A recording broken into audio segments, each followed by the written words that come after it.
The galaxy was vast beyond comprehension, containing billions of star systems charted across known space. Yet even after millennia of exploration, the Republic had barely scratched the surface of what lay hidden in the darkness between stars. Hyperspace lanes connected worlds in an intricate web of trade and communication. But beyond the outer rim, beyond even the wildest reaches of explored space, existed regions where no Republic vessel had ever traveled. It was into one of these uncharted voids that the wounded Venator-class Star Destroyer Resolute tumbled from hyperspace, its hull scarred by separatist turbo-laser fire, its hyperdrive screaming in mechanical agony as reality reasserted itself around the massive warship. Captain Rex gripped the command console as the bridge shook violently, alarms blaring throughout the ship's vast corridors. Around him, clone officers fought to stabilize their dying vessel, while damage reports flooded in from every deck. The battle over Christophsis had gone poorly.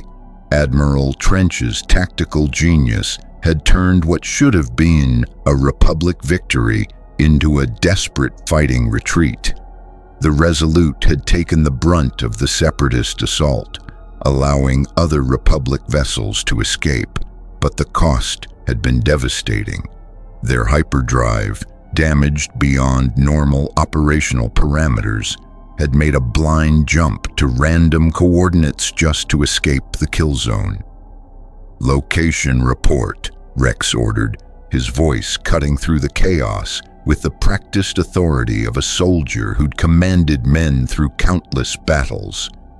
The navigation officer, his hands dancing across holographic displays, looked up with confusion etched across his features. "Sir, I don't know where we are. These coordinates don't match anything in the navigation database. We're beyond the outer rim, beyond even the unknown regions that have been charted." Before Rex could respond, a calm presence entered the bridge. Jedi General Obi-Wan Kenobi moved with the measured grace of a man who'd learned that panic solved nothing.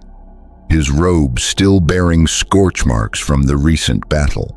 His blue eyes surveyed the damage assessment scrolling across screens, his expression thoughtful rather than worried. Behind him, Commander Cody entered, his armor scratched and dented, but his bearing as solid as ever. "Well," Obi-Wan said with characteristic dry humor, "this is certainly farther from Coruscant than I'd planned to be this evening."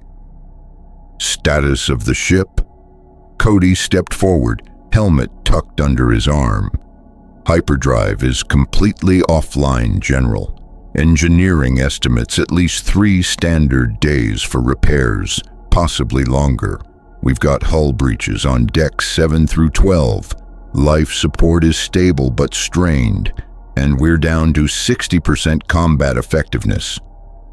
He paused, then added, "We're also completely alone. No Republic signatures within sensor range." "But we're not entirely alone," the sensor officer interrupted, his voice carrying a note of wonder that made everyone turn toward him. "General Kenobi, Captain Rex, you need to see this." The main view screen flickered to life, and every person on the bridge fell silent. Hanging in the darkness of space before them was a planet unlike any in the Republic databases. It was a brilliant blue marble swirled with white clouds, its continents clearly visible even from this distance. Oceans covered most of its surface, and the land masses showed the green and brown of living ecosystems. But what truly shocked everyone present was the light, not sunlight, but artificial light. The planet's night side blazed with millions of points of illumination, vast networks of cities creating a glow visible from orbit.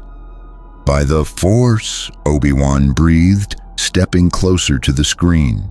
His connection to the Force had been quietly probing since they'd dropped from hyperspace, and what he felt, or rather didn't feel, was profoundly disturbing. There's no presence in the Force from that world, nothing. It's as if the planet itself exists outside the Force's touch. Rex frowned, his tactical mind already working. Population estimate. The sensor officer's fingers flew across his console. Then he stopped, recalibrated, and ran the scan again. When he looked up, his expression was one of disbelief. Over 7 billion sentient life forms, sir. The readings are... they're human, or close enough to human that our sensors can't distinguish a difference. And their technology, it's primitive compared to ours, but they're definitely spacefaring. We're detecting satellites in orbit, space stations, even what looks like ships traveling between the planet and its single natural moon. 7 billion, Cody repeated, his voice hollow. That's more than most major core worlds. And we've never heard of them? Obi-Wan's expression had shifted from surprised to deeply contemplative. He reached out through the Force again, extending his awareness toward the planet below, searching for any hint of Force sensitivity, any Jedi or Sith presence, any indication that this world had been touched by the galactic community. Nothing. It was as if he was sensing a void, a gap in the very fabric of the Force where a living world should resonate with energy and life. The sensation was unsettling in a way he couldn't quite articulate. "Rex Cody," Obi-Wan said quietly, his tone carrying the weight of decision. "Have the men stand down from combat alert but maintain readiness. Station the Resolute on the far side of the planet's moon. I want us hidden from direct observation while we assess the situation, and send an encrypted transmission to the Jedi Council on Coruscant. They need to know about this." "General," Rex ventured carefully, "what exactly are we dealing with here?" Obi-Wan turned back to the view screen, watching the blue planet slowly rotate beneath them. Somewhere down there, billions of humans lived their lives completely unaware that the galaxy they gazed at through telescopes was filled with civilizations that had been traveling the stars for thousands of years. They didn't know about the Force, about Jedi and Sith, about the clone wars that raged across known space. They were isolated, alone, and utterly vulnerable. "We're dealing with first contact, Captain," Obi-Wan said softly, "and if we've found them, it's only a matter of time before someone else does too." The bridge crew exchanged glances, the weight of that statement settling over them. The Clone Wars had taught them all hard lessons about what happened to primitive worlds caught between the Republic and the Separatists. This planet, with its billions of inhabitants and strategic location in uncharted space, would be a prize beyond measure for either side. Resources, potential recruits, a foothold in unexplored territory. The tactical value alone was staggering. "What are your orders, sir?" Cody asked. Obi-Wan stroked his beard, a habit when he was thinking through complex problems. The Jedi Code spoke of protecting life, of maintaining peace and justice. But the Republic was at war, stretched thin across 1,000 battlefronts, and this world represented both an opportunity and a terrible responsibility. If they simply left, the Separatists might find this place. If they revealed themselves, they would irrevocably change the course of this civilization's development. "We observe," he said finally, "quietly and carefully. I want to understand these people before we make any decisions. Rex, prepare a stealth reconnaissance team. Cody, Work with engineering to get our repairs underway, but keep all work contained. No external emissions that might be detected. We'll take a small shuttle down to the surface, observe their civilization, and determine what kind of people we're dealing with." "And if they detect us?" Rex asked. "Then we improvise," Obi-Wan replied with a slight smile. "It wouldn't be the first time." As the Resolute maneuvered into position behind the planet's moon, using the natural satellite as a shield against detection, Obi-Wan retreated to his quarters to meditate on what they'd discovered. He sat cross-legged on the floor, closing his eyes and reaching deep into the Force, seeking guidance from the cosmic energy that bound all living things together. But when he directed his awareness toward the planet below, he encountered that same disturbing void, not darkness like the Sith commanded, but an absence, as if the Force itself had never quite reached this isolated world. In the Jedi Temple on Coruscant, thousands of light years away, Master Yoda would be receiving Rex's encrypted transmission within hours. The Grand Master would know what to do, would provide wisdom and guidance. But Obi-Wan had fought in enough battles, navigated enough political minefields, to know that this discovery would send shockwaves through the Republic Senate. During peacetime, this would be a matter for careful diplomacy, for anthropologists and xenobiologists. But these were not peaceful times. The Clone Wars had been raging for nearly 2 years, and the Republic was bleeding from 1,000 wounds. Every system that joined the Separatists was a blow to galactic stability, every battle a drain on resources and lives. Chancellor Palpatine had been granted emergency powers to prosecute the war, powers that seemed to expand with each Senate session. The Jedi, once peacekeepers, had become generals, and Obi-Wan himself had lost count of how many battles he'd fought, how many clone troopers under his command had fallen.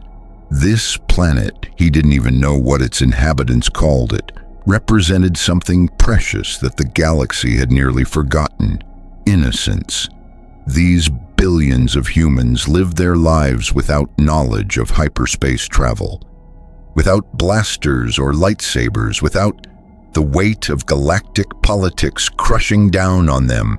They had their own conflicts, surely, their own struggles and triumphs, but they were free from the Clone Wars, free from the ancient battle between Jedi and Sith that had shaped galactic history for millennia. Could the Republic justify bringing them into that conflict? Could they justify not protecting them from it? A chime at his door pulled Obi-Wan from his meditation. "Come in." Cody entered carrying a datapad. "General, initial scans are complete. The planet's atmosphere is compatible with human life. Actually, it's nearly identical to Coruscant's pre-industrialization composition. Gravity is standard. Rotation gives them a 24-hour day. Engineering says we can send probes down for closer observation without risk of detection." "No probes," Obi-Wan said, standing and accepting the datapad. "If their satellites can detect our ship, they'll certainly notice Republic probe droids. We'll go ourselves, small team, civilian clothing, nothing that would mark us as military." "With respect, General, we don't know anything about their culture, their languages, their customs. We could start an incident just by landing in the wrong place." Obi-Wan smiled slightly. "Then we'll have to be very careful. The Force may not touch these people directly, but it can still guide us to where we need to be." He glanced at the datapad, scrolling through the preliminary data. The planet had dozens of nations, hundreds of languages, billions of people living in vast cities and small villages. Their technology was impressive for a pre-hyperspace civilization. They'd split the atom, built computers, sent explorers to their moon. "There," he said, pointing to a location on the planet's surface. "That city, the scans show it hosts some kind of international gathering place, representatives from multiple nations. If we're going to understand these people, that's where we start." Cody studied the coordinates, then nodded. "New York City, according to the primitive communication signals we're intercepting. I'll assemble the team, General. How many?" "Just you, me, and Rex. 3 is less threatening than a full squad, and we'll need people I trust completely." Obi-Wan moved toward his equipment locker, already mentally preparing for the mission ahead. "Have the shuttle ready in 2 hours. And Cody, not a word of this beyond essential personnel until we hear back from the Council. This discovery is too important to risk until we know how the Republic plans to proceed." As Cody departed to make preparations, Obi-Wan stood before the viewport in his quarters, staring down at the blue planet that hung in space like a jewel against the darkness. Somewhere down there, humans went about their daily lives, working, loving, fighting, dreaming, completely unaware that their isolation was about to end. The Republic had found them, and in finding them, had gained a responsibility that Obi-Wan wasn't sure anyone in the war-torn galaxy was prepared to bear. The Force whispered wordlessly around him, offering no clear answers, only the sense that what happened in the coming days would ripple across the galaxy in ways impossible to predict. First contact between civilizations was always a delicate matter, fraught with potential for misunderstanding and conflict. But first contact during a galactic war, with the fate of the Republic itself hanging in the balance, that was something else entirely. Obi-Wan began preparing his gear, selecting items that would help him blend in with the population below.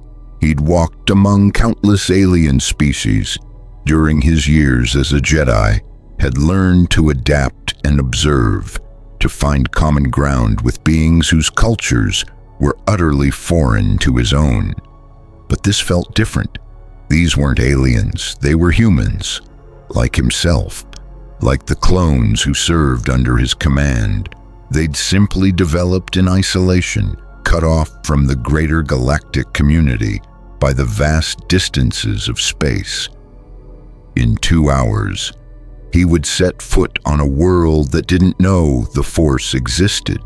He would walk among people who thought they were alone in the universe, and whatever he discovered down there would determine not just the fate of this planet, but potentially the course of the Clone Wars themselves. The Republic had discovered Earth. Now they had to decide what to do about it. If you want to see more incredible Star Wars, what if scenarios exploring the collision between our galaxy and theirs, hit that subscribe button and drop a comment below with which civilization or character you'd want to see discover Earth next. May the Force be with you. The Republic shuttle descended through Earth's atmosphere under cover of night, its cloaking systems engaged to mask it from the primitive detection systems that dotted the planet's surface. Obi-Wan sat in the co-pilot seat beside Rex, watching through the viewport as they dropped below the cloud layer and the vast sprawl of New York City emerged beneath them. A canyon of towering structures ablaze with artificial light, vehicles streaming through streets in organized chaos, millions of lives compressed into a relatively small geographic area. The scale was impressive even by Coruscant standards, though the technology was crude, relying on combustion engines and electrical grids rather than repulsor lift technology and fusion reactors. "Impressive," Rex murmured, his trained eye assessing the city below. "They've built all of this without access to galactic technology, no droids, no advanced materials, just raw ingenuity and determination." Cody, monitoring the sensor displays from the rear compartment, grunted in agreement. Their architecture is entirely vertical to compensate for limited space, and those vehicles, they're actually burning refined petroleum to generate motion. It's primitive but effective given their resource constraints. Obi-Wan felt the absence of the Force even more acutely now that they were within the planet's atmosphere. It wasn't that the Force didn't exist here, it permeated all living things, binding the galaxy together. But these humans seemed utterly disconnected from it. No Force sensitives registered on his awareness. No echo of midi-chlorians reaching out to touch the cosmic energy. It was like being partially deaf, missing a sense he'd relied upon his entire life. Setting down on the target coordinates, Rex announced, guiding the shuttle toward a rooftop landing pad on a mid-level building several blocks from the United Nations headquarters. They'd selected this location precisely because it was unremarkable, a commercial structure that would allow them to blend into the civilian population without drawing immediate attention. The shuttle touched down with barely a whisper, its landing gear absorbing the impact smoothly. Obi-Wan stood, adjusting the Earth clothing they'd fabricated based on intercepted visual transmissions. The garments felt strange, a dark jacket over a simple shirt, trousers made from an organic fiber called cotton, and shoes constructed from leather and rubber. No armor, no robes. Nothing that would mark them as anything other than three ordinary men going about their business. Rex and Cody wore similar attire, though both looked distinctly uncomfortable without their clone trooper armor. They'd left their DC-15 blasters aboard the shuttle, carrying only small holdout weapons concealed beneath their jackets. Obi-Wan had his lightsaber hidden beneath his coat, a comfort even though he hoped desperately not to need it. "Remember," Obi-Wan said as they prepared to disembark, "we're observers only. No interference, no revealing ourselves unless absolutely necessary. We're here to understand these people, to determine what kind of civilization we've discovered. Stay close, speak minimally, and follow my lead." The streets of New York City assaulted their senses the moment they stepped onto them. The noise was overwhelming. Vehicle engines roaring, horns blaring, millions of voices creating a constant background hum of human activity. The smell was equally intense. Exhaust fumes cooking food from countless restaurants, the distinctive odor of organic waste and industrial pollution. After the recycled air of starships and the carefully managed environment of Coruscant's upper levels, it was raw and immediate and utterly alien despite the familiar human faces surrounding them. People rushed past on the sidewalks, most focused on handheld communication devices that seemed to command their complete attention. Others talked into these devices, conducting conversations with distant parties. Vehicles streamed through streets in designated lanes, stopping and starting in response to colored lights that regulated traffic flow. Massive electronic displays advertised products and entertainment, their bright images competing for attention. "Fascinating," Obi-Wan breathed, watching a woman arguing loudly into her communication device while simultaneously navigating the crowded sidewalk.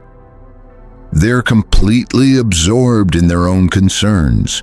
We could be wearing full Jedi robes, and I'm not certain anyone would notice. Rex nodded toward a nearby storefront, where a display screen showed what appeared to be a news broadcast. "General, you should see this." They moved closer, joining a small crowd watching the screen. The images showed a massive gathering of military forces, tanks, aircraft, thousands of soldiers in formation. The headline scrolling across the bottom read, "Tensions escalate. NATO and Russian forces face off in Eastern Europe." "They're at war," Cody observed quietly, "or close to it." Obi-Wan listened as the news anchor described the situation in a language his comlink was automatically translating.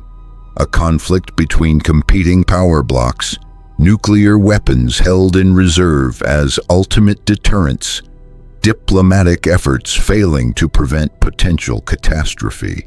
It was depressingly familiar. Nations fighting over territory, resources, ideology, while billions of civilians prayed their leaders would find peaceful solutions. "It's the Clone Wars in miniature," Rex said grimly. "They're tearing themselves apart over disputes that wouldn't even register on a galactic scale." "Perhaps," Obi-Wan replied, "but to them, this is everything. This planet is their entire universe." He turned away from the screen, gesturing for them to continue their reconnaissance. "Let's see more before we judge." They walked through the city for hours, observing and absorbing. They saw homeless individuals sleeping in doorways while meters away. Expensive vehicles transported the wealthy to exclusive destinations. They watched police officers maintaining order with projectile weapons that seemed laughably primitive compared to blasters but were still quite capable of killing. They observed humans of countless ethnic backgrounds coexisting in a single city, sometimes harmoniously, sometimes with visible tension. In a public park, they watched children playing while parents supervised. The simple joy of young humans learning about their world through games and exploration. In a library, they saw students hunched over books, actual physical books made from processed wood pulp, studying subjects from mathematics to history to art. In a hospital, medical professionals treated the sick and injured with techniques that were crude by Republic standards, but demonstrated genuine care and dedication. "They're not so different from us," Cody said as they sat on a bench, watching the flow of humanity around them. Strip away the technology, the force, all the trappings of galactic civilization, and they're just people trying to survive and find meaning in their lives. Obi-Wan nodded slowly. "Which makes what we represent even more dangerous. The Republic could offer them miracles, medical technology that could cure their diseases, clean energy to replace their fossil fuels, knowledge that could solve their resource conflicts. But at what cost? Integration into a galaxy at war," Rex finished. "We'd be saving them from their own conflicts only to throw them into ours." A commotion nearby drew their attention. A group of young people had gathered around someone holding a device pointed at the sky.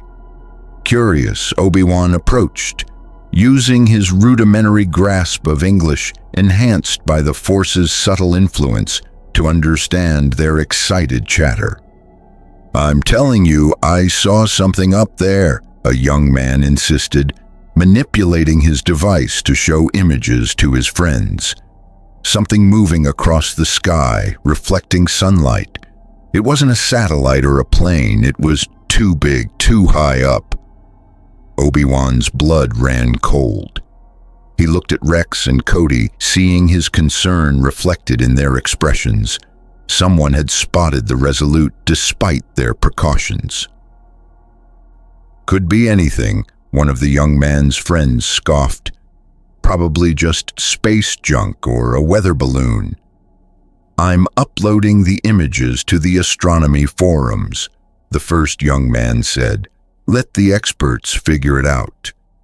They moved away from the group quickly, ducking into an alley where they could talk privately.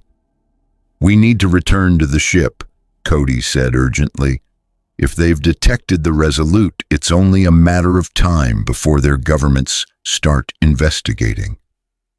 Agreed, Obi-Wan said. But first, there's something we need to see. He pulled out a small data pad that was receiving signals from the shuttle's monitoring systems. I've been tracking their global communication networks. There's a meeting happening at the United Nations headquarters in 3 hours, an emergency session of something called the Security Council. The topic is unidentified object in lunar orbit. Rex swore quietly. They know we're here. They suspect something is there, Obi-Wan corrected. They don't know what, but their governments are mobilizing. I'm seeing military units being placed on high alert, space agencies coordinating observation efforts, scientific institutions analyzing the data. He looked up from the data pad, his expression grave. We've been discovered. The only question now is what we do about it. They made their way back toward the shuttle pickup point, moving through crowds that had no idea 3 visitors from another galaxy walked among them. Obi-Wan's mind raced through the implications. The Jedi Council wouldn't receive his transmission for hours yet, and even when they did, it would take time for them to formulate a response. Meanwhile, Earth's governments were scrambling to understand what they'd detected in their space. We could leave, Cody suggested as they walked. Repair the Resolute and jump back to Republic space before they get a clear look at us. Let the Council decide how to handle first contact officially. And if the Separatists find this world while we're gone, Rex countered, Count Dooku would jump at the chance to recruit an entire planet of force-blind humans, billions of potential soldiers and workers, completely outside the Republic's sphere of influence. Obi-Wan stopped walking, closing his eyes and reaching deep into the Force for guidance. The answer came not as words or visions, but as a feeling, a sense of rightness about a course of action that terrified him even as he recognized its necessity. When he opened his eyes, he'd made his decision. We make contact, he said firmly. Official, open contact. We reveal ourselves to their government representatives and explain who we are, where we come from, and why we're here. Both clones stared at him. General, Cody said carefully, that's a decision that should come from the Council, from the Senate. First contact protocols exist for a reason. Under normal circumstances, yes, Obi-Wan agreed. But these aren't normal circumstances. We're in the middle of a war, and this planet is about to become a strategic objective whether we like it or not. If we slink away now, we leave them vulnerable and ignorant. If we wait for official authorization, we risk someone else making contact first. And I guarantee you the Separatists won't handle it with the care and respect these people deserve. He started walking again, his pace quickening with purpose. The Force may not touch these people directly, but I can feel the weight of this moment. Billions of lives hang in the balance, and the choices we make in the next few hours will echo across generations. I won't abandon them to their fate simply because the proper paperwork hasn't been filed on Coruscant. Rex and Cody exchanged glances, then fell into step beside him. Where are we going, sir? Rex asked. To the United Nations, Obi-Wan replied. If they're discussing the strange object in their space, They should hear the truth directly from us. We'll present ourselves to their Security Council, explain the situation as clearly as possible, and hope that they're ready to learn they're not alone in the universe." "And if they're not ready," Cody asked, "if they panic or attack, or refuse to believe us?" Obi-Wan smiled grimly. "Then we'll discover very quickly what kind of people we're dealing with, won't we?" They altered course toward the United Nations headquarters, a distinctive building complex that housed representatives from Earth's various nations. Security would be tight, especially given the emergency session being convened.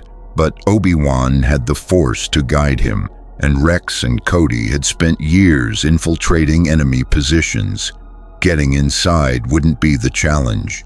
Convincing Earth's leaders that 3 men from the stars had come in peace, that would be the real test. As they approached the UN complex, Obi-Wan felt the weight of responsibility settling on his shoulders like a physical burden. He was about to violate every first contact protocol the Republic had established over millennia of expansion. He was making a decision that should rightfully belong to the Jedi Council, to the Senate, to minds far wiser and more experienced than his own. But the Clone Wars had taught him that waiting for perfect conditions, for ideal timing, for official approval, often meant arriving too late to make a difference. "General Kenobi," Rex said quietly as they paused across the street from the UN building, "whatever happens in there, whatever comes next, the men trust you. I trust you. You've never led us wrong." "There's always a first time," Obi-Wan replied, but he was touched by Rex's faith. These clones had been created for war, bred in laboratories to fight and die for a republic most of them would never truly see. Yet they'd developed into individuals with hopes, fears, and unwavering loyalty to the Jedi who led them. They deserved better than to be tools in someone else's conflict. So did the 7 billion humans who lived on this blue planet, unaware that their isolation was measured in hours rather than years. "Let's go introduce ourselves to Earth," Obi-Wan said, stepping towards the building that would either welcome them as ambassadors or condemn them as invaders. "And may the Force be with us, because we're certainly going to need it." The 3 men from the stars walked toward humanity's seat of international governance, carrying with them news that would shatter every assumption Earth had ever made about its place in the cosmos.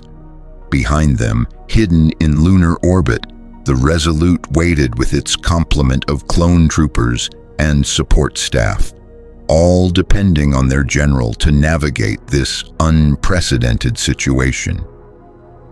And far beyond Earth's solar system, across vast reaches of space, the Clone Wars continued to rage, unaware that a new world was about to be drawn into the conflict that would ultimately reshape the galaxy itself. The United Nations Security Council chamber was in controlled chaos when Obi-Wan, Rex, and Cody made their entrance. 15 delegates sat around the distinctive horseshoe-shaped table, their faces illuminated by laptop screens and tablets displaying telescopic images of the Resolute captured by various national space agencies. Translators whispered in multiple languages through earpieces. Security personnel stood at attention along the walls, and the Secretary General, a composed woman from Portugal, was attempting to maintain order as representatives from the United States, Russia, China, France, and the United Kingdom argued over who had jurisdiction over the unidentified object. Getting past UN security had required a subtle application of the Force, not mind control precisely, but gentle suggestions that 3 well-dressed gentlemen with proper credentials belonged exactly where they were. The credentials themselves were forgeries that Rex had fabricated, using the shuttle's computer, mimicking the security features detected in Earth's identification systems. It wouldn't hold up to detailed scrutiny, but it had gotten them through the initial checkpoints. Now they stood in the gallery above the main chamber, watching humanity's leaders grapple with evidence of something they couldn't explain. Obi-Wan could feel the tension in the room, the fear and excitement warring in equal measure as these powerful individuals confronted the possibility that their understanding of reality was fundamentally incomplete. "The object is clearly artificial," the United States ambassador was saying, his voice carrying the weight of a nation that prided itself on technological supremacy. "Our analysis shows a hull composition unlike anything we've ever encountered, propulsion systems that don't match any known technology, and an energy signature that suggests a power source far beyond our current capabilities. Which is precisely why we should be cautious about making assumptions," the Chinese ambassador countered smoothly. "For all we know, this could be an elaborate hoax, an experimental satellite from a nation trying to intimidate others, or a natural phenomenon we simply don't understand yet." "Natural phenomena don't have symmetrical hull plating and what appear to be weapons emplacements," the British ambassador interjected, pulling up enhanced images on the central display. "Look at these structures, they're clearly designed, built with intention and purpose. Whatever this is, it was made by intelligent beings." The Russian ambassador leaned forward, his expression grave. "Then we must assume potential hostility. If there are intelligent beings capable of building vessels like this, beings who have traveled to our world without our knowledge or permission, we should prepare for the worst while hoping for the best." "Weapons won't help us if this is what I think it is," a quiet voice said. The Brazilian ambassador, a woman whose background included degrees in astrophysics and xenobiology, gestured to the images with trembling hands. "That vessel is positioned in a stable orbit behind our moon, using it as cover from direct observation. That suggests intelligence, caution, and possibly peaceful intentions. If they wanted to attack, they could have done so already. Or they're studying us, determining our weaknesses before striking," the French ambassador said darkly. Obi-Wan had heard enough. He turned to Rex and Cody, seeing his own determination reflected in their faces. "Time to make our presence known, I think." Before either clone could respond, Obi-Wan stepped from the gallery and used the Force to enhance his voice, projecting it clearly across the chamber. "If I may address the Council."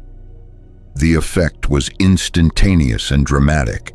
Security personnel drew weapons, projectile pistols that seemed crude compared to blasters but were still quite lethal. Delegates jerked in their seats, scanning for the source of the intrusion. The Secretary General raised her hand, commanding her security team to hold their fire even as her eyes locked onto Obi-Wan with a mixture of shock and steel-nerved composure. "Who are you?" she demanded, her voice steady despite the unprecedented breach of security. "How did you get in here?" Obi-Wan descended the gallery stairs slowly, hands visible and empty, moving with deliberate calm to appear as non-threatening as possible. Rex and Cody followed, maintaining careful distance from the armed security personnel who tracked their every movement. When they reached the main floor, Obi-Wan stopped a respectful distance from the council table and inclined his head in a gesture of respect. "My name is Obi-Wan Kenobi," he said clearly, allowing the multiple translation systems in the room to carry his words to all present. I am a Jedi Knight and General in the Grand Army of the Republic. These are Captain Rex and Commander Cody, officers in the clone forces under my command. We come not as invaders or conquerors, but as representatives of a galactic civilization that has, quite by accident, discovered your world. The silence that followed was absolute.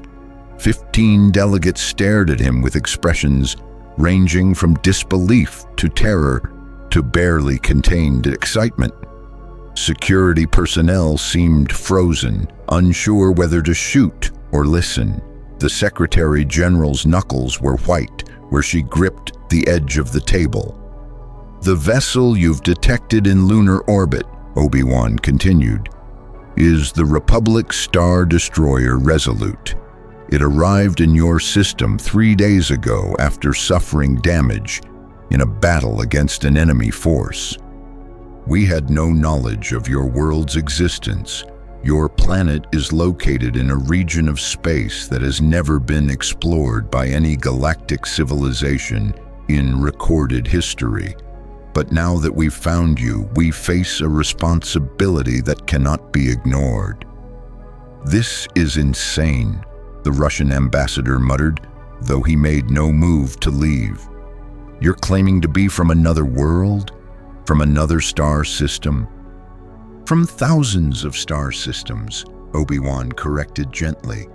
The Galactic Republic has existed for over 25,000 years, encompassing billions of sentient beings across more than 1 million worlds.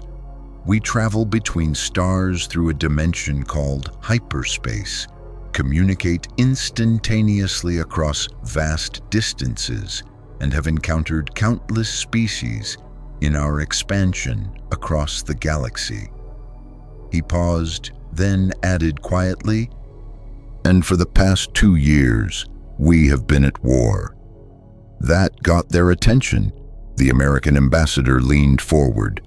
War with whom? With ourselves, in essence, Obi-Wan admitted. A group of systems and corporations calling themselves the Confederacy of Independent Systems, or separatists, have seceded from the Republic. They believe the central government has become too corrupt, too inefficient to serve the needs of the outer territories. The Republic believes the separatists are pawns of an ancient cult called the Sith, dark side force users who seek to destroy the Jedi Order and seize control of the galaxy. He could see the confusion on their faces at terms like Force and Jedi and Sith, but there would be time for explanations later. Right now, he needed them to understand the fundamental situation. The battle that damaged our ship took place in a system hundreds of light years from here, he continued. We made an emergency hyperspace jump to escape, and random chance brought us to your world. We have been observing you quietly, trying to understand your civilization before making contact. But you detected our vessel, and we decided that honesty was preferable to deception. The Secretary General found her voice, though it carried a tremor she couldn't quite suppress. You've been watching us? For how long? Less than a standard day, Cody spoke up, his voice carrying the distinctive accent of Kamino's cloning facilities. General Kenobi ordered a reconnaissance mission to assess your civilization's technological and social development. We walked your streets, observed your people, and learned what we could from your public information networks. And what did you learn? The Chinese ambassador asked, his analytical mind clearly racing to process this unprecedented situation. Rex stepped forward, his bearing military straight. That you're a divided world on the brink of self-destructive conflict, but also a resilient species capable of remarkable achievements despite limited resources and technology. You've built a complex global civilization without access to the technologies that most spacefaring species consider basic necessities. That's impressive. It's also terrifying, Obi-Wan added honestly, because the war we're fighting isn't confined to distant star systems anymore. The Separatists are always looking for new resources, new worlds to recruit to their cause, new strategic positions to exploit. If they learn of your existence, they will come, and they will offer you technology, protection, membership in their confederacy, all in exchange for your loyalty and resources. And you're here to make us a counteroffer? The British ambassador said sharply. Join the Republic instead? I'm here to warn you, Obi-Wan replied. Your isolation is over.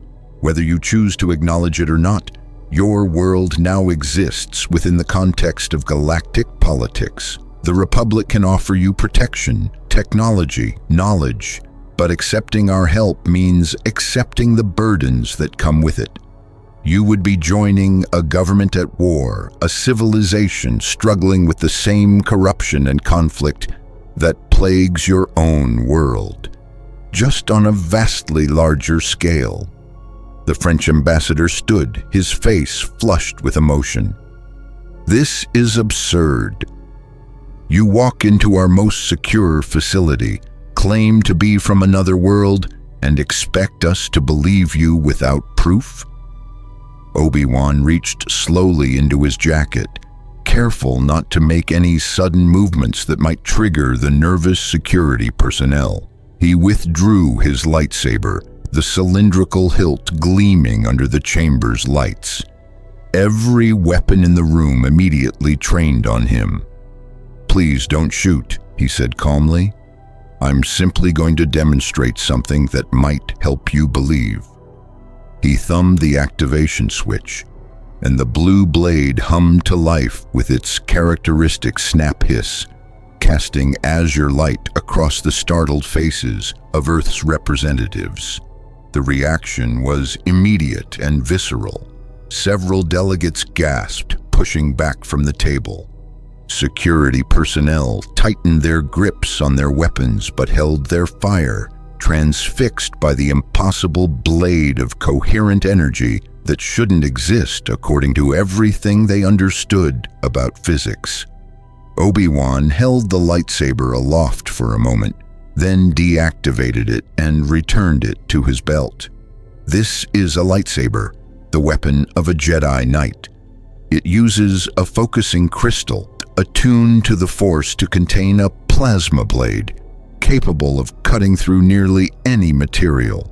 The technology to create these has existed for thousands of years in the Republic. He extended his hand toward the central conference table, and using the Force lifted several datapads into the air. They floated gently across the chamber, rotating slowly before settling back down exactly where they'd been. The movement was smooth, impossible, undeniable. The Force is an energy field created by all living things, Obi-Wan explained, lowering his hand. It binds the galaxy together, flows through all beings. Some individuals like myself can sense and manipulate this energy. The Jedi Order has studied and protected the Force for over 1,000 generations. The Brazilian ambassador was on her feet now, her scientific mind clearly racing. That violates every law of physics we understand. Telekinesis doesn't exist. Energy swords that contain plasma without magnetic fields don't exist. You're describing technologies that shouldn't be possible. They shouldn't be possible according to your current understanding, Obi-Wan agreed. But the galaxy is far stranger and more wondrous than your world has imagined. What you consider impossible is routine for us. And what we consider mysterious, like your complete disconnection from the Force, is equally puzzling to me. What do you mean, disconnected? The Secretary General asked, her composure beginning to return as her mind adapted to this new reality. Your entire species appears to be Force-blind, Obi-Wan said. I can sense your life energies, but there's no resonance with the Force. No midi-chlorians connecting you to the cosmic energy that permeates the galaxy. In all my years as a Jedi, I've never encountered an entire species so completely isolated from the Force. It's as if your world developed in a pocket of space where the Force's influence never quite reached. Rex cleared his throat. General, we should probably address the immediate tactical situation. Obi-Wan nodded. Yes. You need to understand that your world is now vulnerable in ways it has never been before. The Resolute is a military vessel, but it's damaged and crewed by only 12,000 personnel. If the Separatists send a fleet, we couldn't protect you.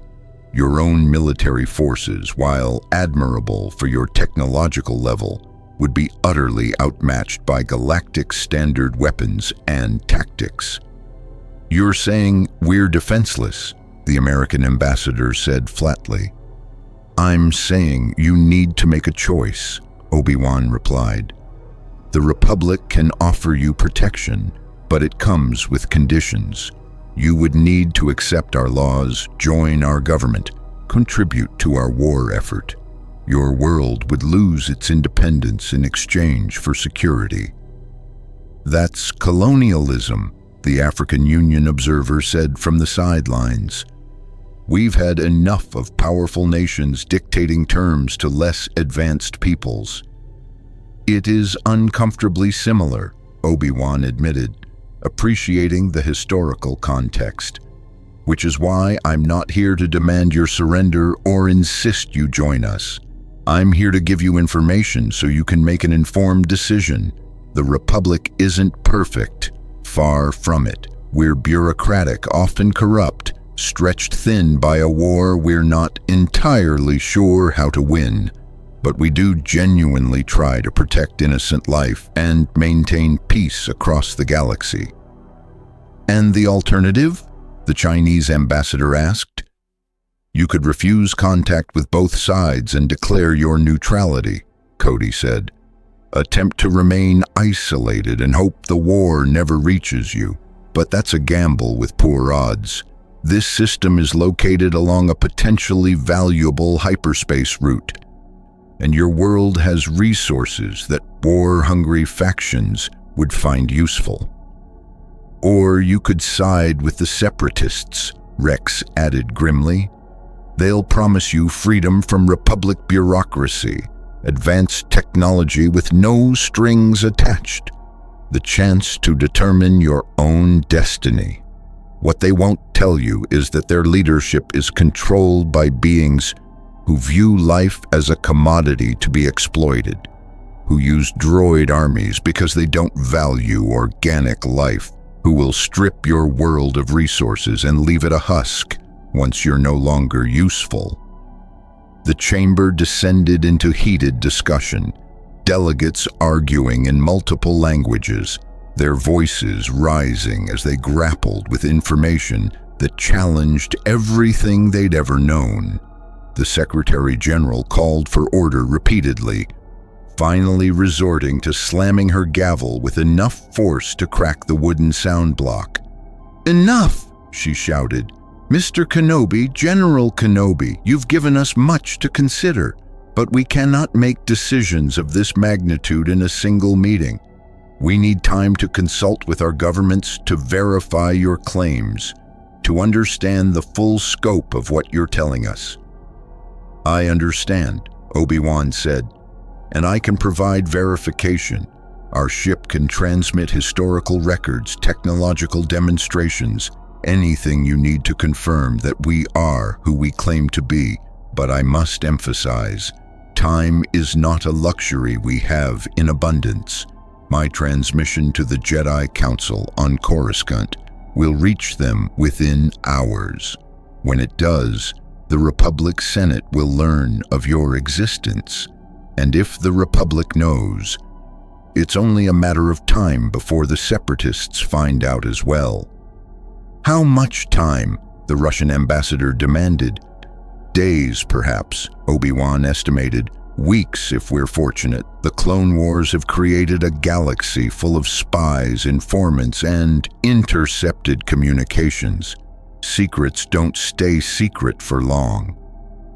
The American ambassador stood, his expression a mixture of determination and fear. Then we need to convene an emergency session of the full General Assembly. Every nation on Earth needs to be part of this discussion. This isn't a decision 15 people can make for 8 billion. Agreed, the Secretary General said, her voice carrying new strength as she adapted to her role in this historic moment. We'll convene the assembly within 24 hours. In the meantime, General Kenobi, I'm requesting that you and your officers remain available for questioning. We have scientists, military experts, political theorists, all of whom will want to speak with you. We'll cooperate fully, Obi-Wan promised. But I'd also recommend you begin preparing your people for what's coming. This news will leak. It's already leaking based on the social media activity I've observed regarding the Resolute. Better that your governments control the narrative than allow panic and misinformation to spread. As the meeting dissolved into smaller conversations and frantic phone calls, Obi-Wan stepped aside with Rex and Cody. The clone captain looked troubled. Sir, we've just committed the Republic to protecting a world that's not even a member, Rex said quietly. If the Separatists come before the Council, authorizes intervention, we'll be facing them alone with a half-destroyed Star Destroyer. I know, Obi-Wan replied, but what choice did we have? Leave them to their fate? Walk away and pretend we never found them? The Jedi Council isn't going to be pleased, Cody observed. Obi-Wan smiled wryly. Master Yoda will probably lecture me for an hour about patience and proper protocol.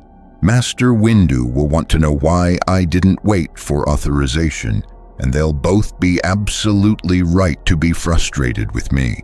But they'll also understand that some situations require action rather than contemplation. His comlink chirped urgently. He activated it, hearing the voice of the Resolute's acting captain. General Kenobi, we've detected multiple hyperspace signatures entering the system. Unknown configurations, not broadcasting Republic IFF codes. Obi-Wan's blood ran cold. How many? 3 vessels, sir. Separatist design based on preliminary scans. A Providence-class carrier and 2 Munificent-class frigates. They're moving toward Earth at combat speed. Around the chamber, similar alerts were sounding as Earth's various space agencies detected the new arrivals. Obi-Wan watched as confusion turned to alarm on the delegates' faces, their primitive detection systems warning them that something massive had just appeared in their solar system. The Secretary General turned to Obi-Wan, her face pale. What's happening? The Separatists are here, Obi-Wan said grimly, already moving toward the exit with Rex and Cody flanking him. They must have intercepted my transmission or detected the Resolute's presence through long-range scans. Either way, the war has come to Earth. What do we do? The American ambassador asked, his voice tight with controlled panic. Obi-Wan paused at the chamber entrance, looking back at the assembled representatives of Earth's nations. You prepare your people for what's about to happen, and you pray that the Republic arrives before the Separatists decide to demonstrate exactly what a modern fleet can do to a defenseless world. He, Rex, and Cody ran through the UN corridors toward the exit, knowing they had minutes at best to return to the Resolute before the first shots were fired. Behind them, Earth's leaders scrambled to understand a situation that had spiraled far beyond their control in a matter of hours. The Clone Wars had found Earth, and 7 billion humans were about to learn that the universe was far more dangerous than their darkest nightmares had ever suggested. The holographic transmission from Count Dooku appeared simultaneously on every major broadcast network across Earth, cutting through television shows, internet streams, and emergency broadcast systems with ruthless efficiency. Billions of humans stopped what they were doing to watch as the aristocratic figure materialized in blue light, his bearing regal, his voice smooth as silk and just as dangerous. "People of Earth," Dooku began, his cultured tones carrying across the globe in hundreds of languages simultaneously, a demonstration of technology that left Earth's translators stunned. "I am Count Dooku, leader of the Confederacy of Independent Systems. By now, you have been contacted by representatives of the Galactic Republic, no doubt filling your heads with promises of protection and membership in their ancient government. I come to offer you the truth they will not tell you. On Coruscant, the Jedi Council chamber filled with urgent activity as Master Yoda and Mace Windu watched the same transmission, their expressions grave. Across the galaxy, Republic Senate members scrambled to formulate responses, while military commanders calculated jump coordinates to Earth's newly discovered location. And aboard the Resolute, now positioned between Earth and the approaching Separatist fleet, Obi-Wan stood on the bridge watching Dooku's performance with mounting dread. "The Republic is dying," Dooku continued, his image transmitted from the bridge of his Providence-class destroyer. "For 1,000 years, it has grown corrupt, bureaucratic, unresponsive to the needs of its citizens. Systems on the Outer Rim, the forgotten territories where your world now finds itself categorized, are taxed without representation, exploited without compensation, abandoned without protection. The Jedi, once noble peacekeepers, have become generals in a war machine that serves only the interests of the core worlds." Rex appeared at Obi-Wan's side, his expression carefully neutral. "He's good, I'll give him that. He knows exactly what to say to make us look bad." "Because much of what he's saying is true," Obi-Wan admitted quietly. "The Republic has failed the Outer Rim. That's why the Separatists gained so much support in the first place." On Earth, in the Emergency Command Center, hastily established in the UN building, world leaders watched Dooku's transmission with varying degrees of fear and calculation.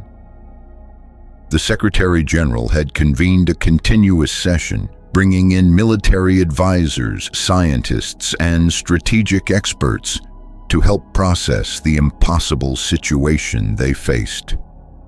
"The Confederacy offers you a different path," Dooku said, his voice taking on a tone of genuine passion.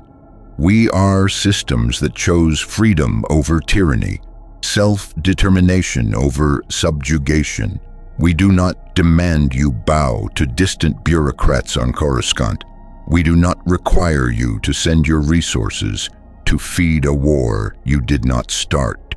We offer you partnership as equals, technology shared freely, protection without strings attached." "He's lying," the American Secretary of Defense said flatly, having spent the past hour being briefed on galactic politics by Obi-Wan. No government offers something for nothing.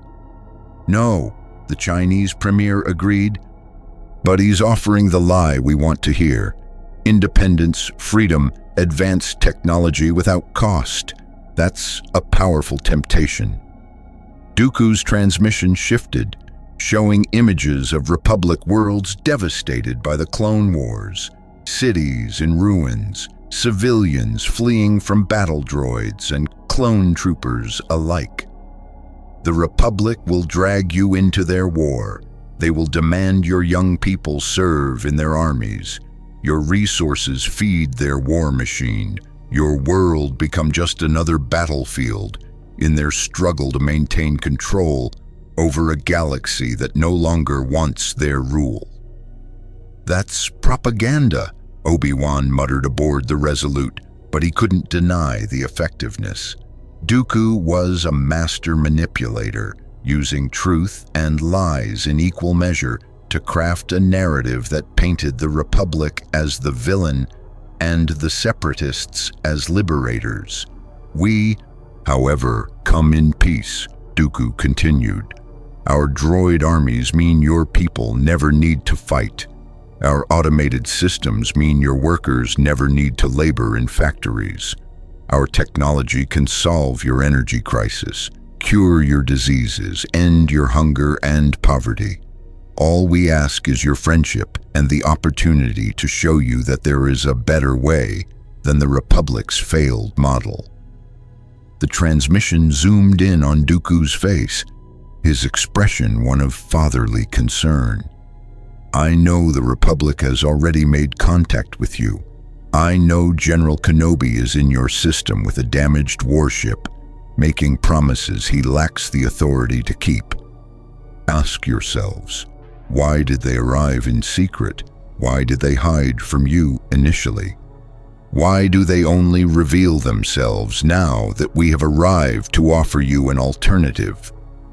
It was a masterful stroke of rhetoric, turning the Republic's caution into evidence of deception. Obi-Wan could feel the narrative slipping away even as he watched, Dooku's words finding fertile ground in Earth's long history of colonialism and exploitation by more powerful nations.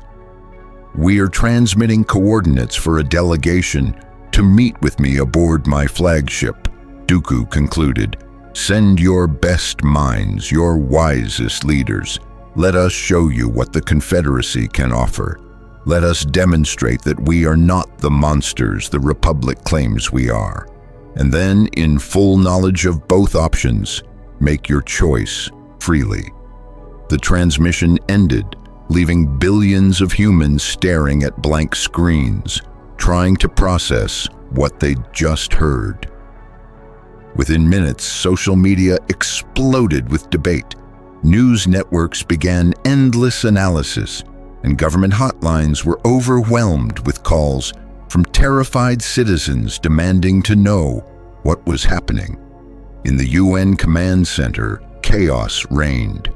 The Russian foreign minister was arguing with the Indian prime minister about the wisdom of engaging with either faction. The British prime minister was on the phone with their military chiefs, discussing defensive options that everyone knew were laughable against the weapons they'd been told about. The Brazilian president was conferencing with South American leaders, trying to coordinate a unified response from nations used to being sidelined in global politics. The Secretary General slammed her hand on the table, demanding silence. When she had it, she turned to the communication station where Obi-Wan had established a direct link to the Resolute. General Kenobi, we need your assessment. Is Count Dooku telling the truth about the Confederacy's intentions? Obi-Wan's holographic image appeared in the center of the command center, his expression troubled. He's telling you what he wants you to believe. The Confederacy does use droid armies, which means fewer organic casualties, but that's because many of their leaders view organic life as inefficient and problematic. Their technology is impressive, yes, but it comes with hidden costs. Systems that join the Confederacy often find themselves stripped of resources to feed the war effort, their governments replaced by corporate interests, their people reduced to economic units. But the Republic does require military service, the Japanese Prime Minister pointed out. You admit this yourself. We do, Obi-Wan confirmed. The clone army was created to fight this war, but many member worlds contribute forces as well. It's the burden of citizenship in a government under existential threat. But the Republic also provides legal protections, democratic representation in the Senate, and a commitment to the rule of law. We're not perfect, far from it, but we're trying to preserve a civilization that has maintained relative peace for 1,000 years. Relative peace built on the exploitation of Outer Rim worlds, the African Union chairman said quietly. Count Dooku mentioned that. Is it true? Obi-Wan hesitated, then nodded. Yes. The core worlds have long benefited from trade relationships that favor them over the Rim territories. It's one of the fundamental grievances that led to the separatist movement. The Republic has been slow to address these inequalities, and that failure has cost us dearly. His honesty seemed to carry more weight than any propaganda could have. The Secretary General studied him for a long moment, then asked, "If you were us, General, what would you do?" "I would be very, very careful," Obi-Wan replied. "Count Dooku is offering you a meeting aboard his flagship. That could be a genuine diplomatic overture, or it could be a trap. The Separatists have a history of using negotiations as cover for tactical advantages. If you send a delegation, I would recommend it be small, expendable in terms of governmental continuity, and accompanied by someone who understands galactic politics." "You," the American president said, "you're volunteering to go with our delegates to meet Count Dooku." "If you'll have me," Obi-Wan confirmed. "Dooku is a former Jedi master. He trained under Master Yoda himself before leaving the Order. I know how he thinks, how he operates. I can help protect your people and ensure any agreements you consider are actually in your best interests." The world leaders conferred quietly among themselves, a hasty multilateral negotiation conducted in whispers and side conversations. Finally, the Secretary General spoke for them all. "We'll send a delegation, representatives from the Security Council permanent members, plus rotating members and major regional blocks. 20 delegates in total. Can your vessel transport them safely to this meeting?" "We can," Obi-Wan said, "but I'd recommend we use one of your own spacecraft for the initial approach. It would demonstrate your technological independence and give you more control over the situation." "We don't have anything capable of reaching his ship," the Russian defense minister said bluntly. "Our shuttles are designed for low Earth orbit, not deep space operations." "Then we'll provide a Republic shuttle, clearly marked as an Earth delegation vessel," Obi-Wan proposed. "We'll stay in the background, available if needed, but not dominating the conversation. This has to be your choice, made with your interests in mind, not ours." As the Earth governments began selecting their delegates and preparing for the meeting that would determine their world's fate, Obi-Wan turned to Rex and Cody on the Resolute's bridge. Both clones looked troubled. "This is a mistake," Cody said quietly. "Dooku is up to something. He always is." "Agreed," Obi-Wan replied, "but refusing to engage would make the Republic look weak and controlling. The people of Earth need to see both sides, hear both arguments, and make an informed decision. We have to trust that they're wise enough to see through his manipulation." "And if they're not?" Rex asked. Obi-Wan had no answer for that. 12 hours later, the delegation was assembled. 20 of Earth's most experienced diplomats, political leaders, and strategic minds, all crammed into a Republic shuttle that felt impossibly advanced compared to their own space technology. Obi-Wan sat near the back with Rex and Cody, allowing the Earth delegates to occupy the forward positions and feel ownership over the mission. The Secretary General, who had insisted on being part of the delegation despite the risks, sat reviewing briefing materials on a datapad. Beside her, the American president was conferring with his military advisors about defensive strategies if negotiations broke down. The Chinese premier was engaged in quiet conversation with the Russian president, both men clearly working through the geopolitical implications of whatever deal might be offered. As the shuttle approached Dooku's Providence-class destroyer, the Invisible Hand, the Earth delegates got their first close look at a separatist warship. It was massive, over 1 kilometer long, bristling with weapons, its angular hull designed for intimidation as much as functionality. Vulture droid starfighters flew escort patterns around them, their distinctive profile making the Earth military officers reach unconsciously for weapons they didn't have. "That's a warship," the British Prime Minister breathed. "Dear God, it's the size of a small city.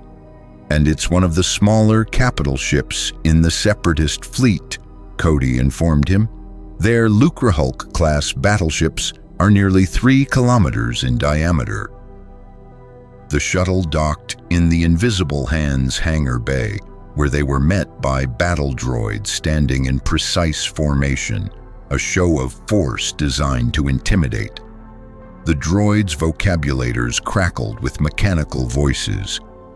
"You will follow us to the conference chamber. No weapons, no recording devices.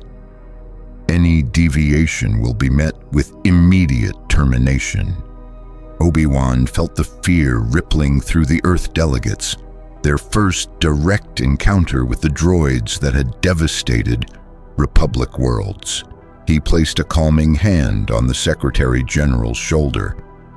"They're programmed to be threatening, but Dooku won't harm you. You're too valuable as propaganda." "That's not as comforting as you might think," she replied, but she straightened her shoulders and led the delegation forward with admirable courage. The conference chamber was opulent in a way that seemed designed to impress primitives. High ceilings, elegant furnishings, displays showing separatist worlds thriving under their governance. Count Dooku stood at the far end of a long table, his presence commanding despite his advanced age, his curved lightsaber hilt visible at his belt. "Welcome, representatives of Earth," Dooku said warmly, gesturing to seats arranged around the table. "I am honored that you chose to accept my invitation. Please sit. We have much to discuss."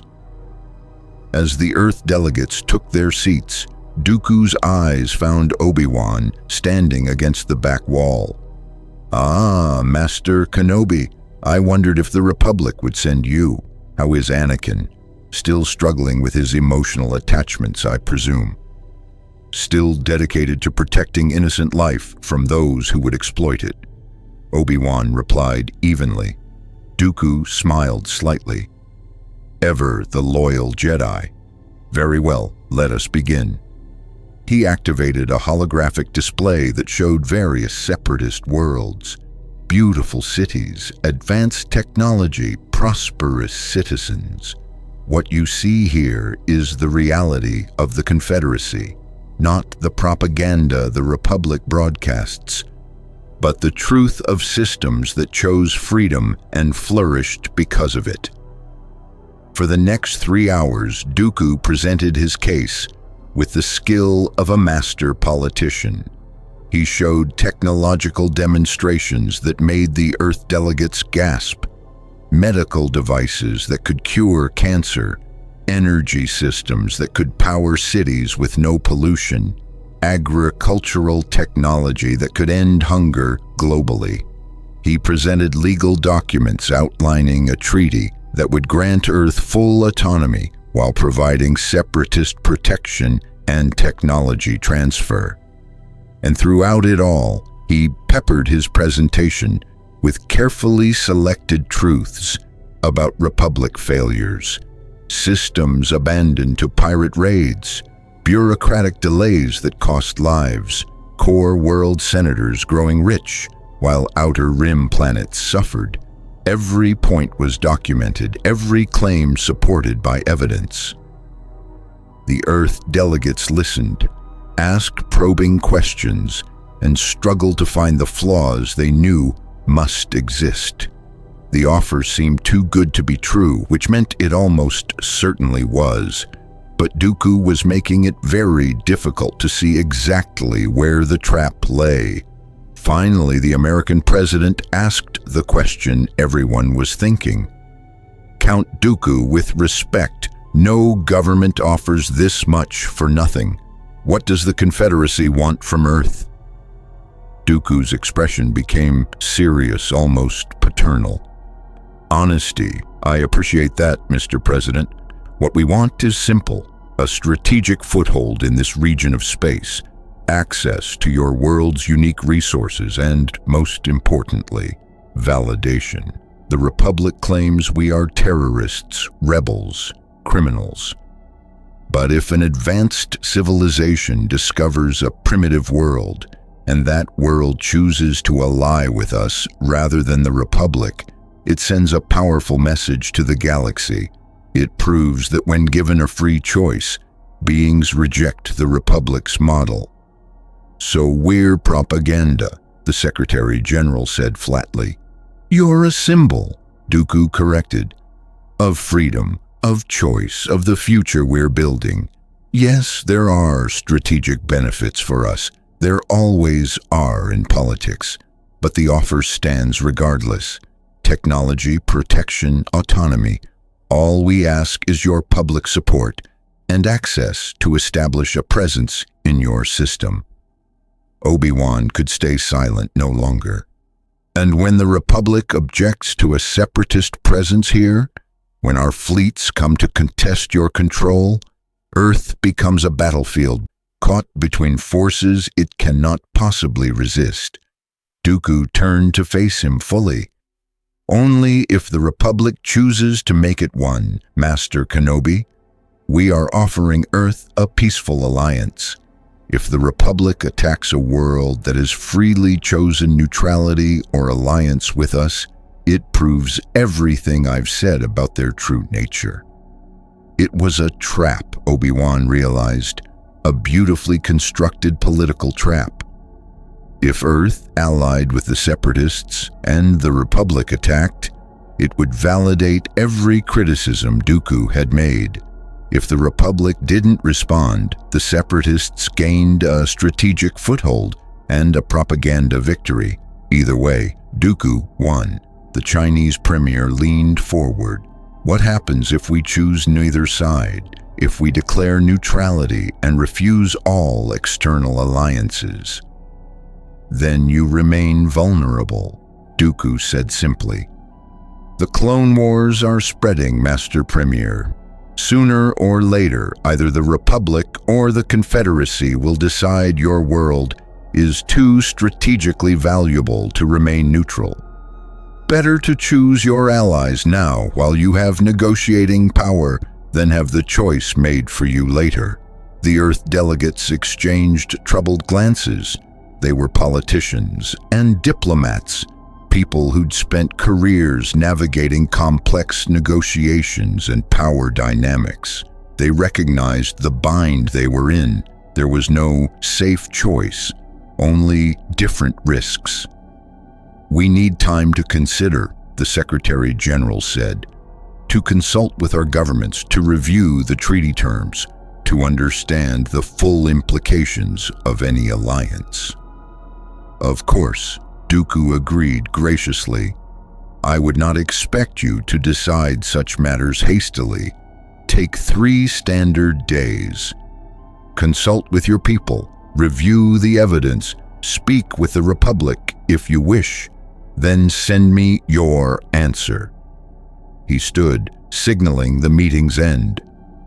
"But I must warn you, the Republic fleet will arrive soon. Once they establish a military presence in your system, your freedom to choose may be greatly reduced." As the Earth delegation was escorted back to their shuttle, Obi-Wan found himself walking beside Dooku. The former Jedi Master spoke quietly, his voice too low for the others to hear. "You've put me in an impossible position, Kenobi. These people are innocents caught in our war through no fault of their own. If I could spare them, I would." "Then leave," Obi-Wan said. "Withdraw your ships and let them decide their fate without a gun to their heads." Dooku shook his head sadly. "You know I can't do that. The Sith have plans for this world, plans I only partially understand, but I can at least ensure they have a genuine choice, which is more than the Republic typically offers." He paused at the hangar entrance. "Tell me honestly, can the Republic protect them if they choose to join you?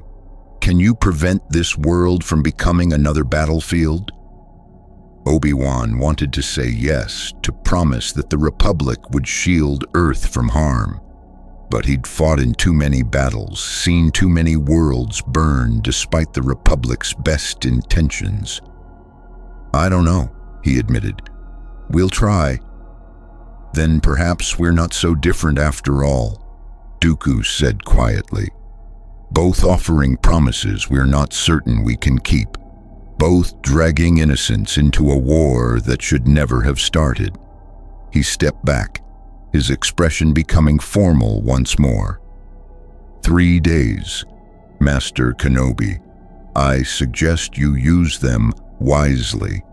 The shuttle launched from the invisible hand, carrying Earth's delegates back toward their blue planet with their minds full of impossible choices and their hearts heavy with fear.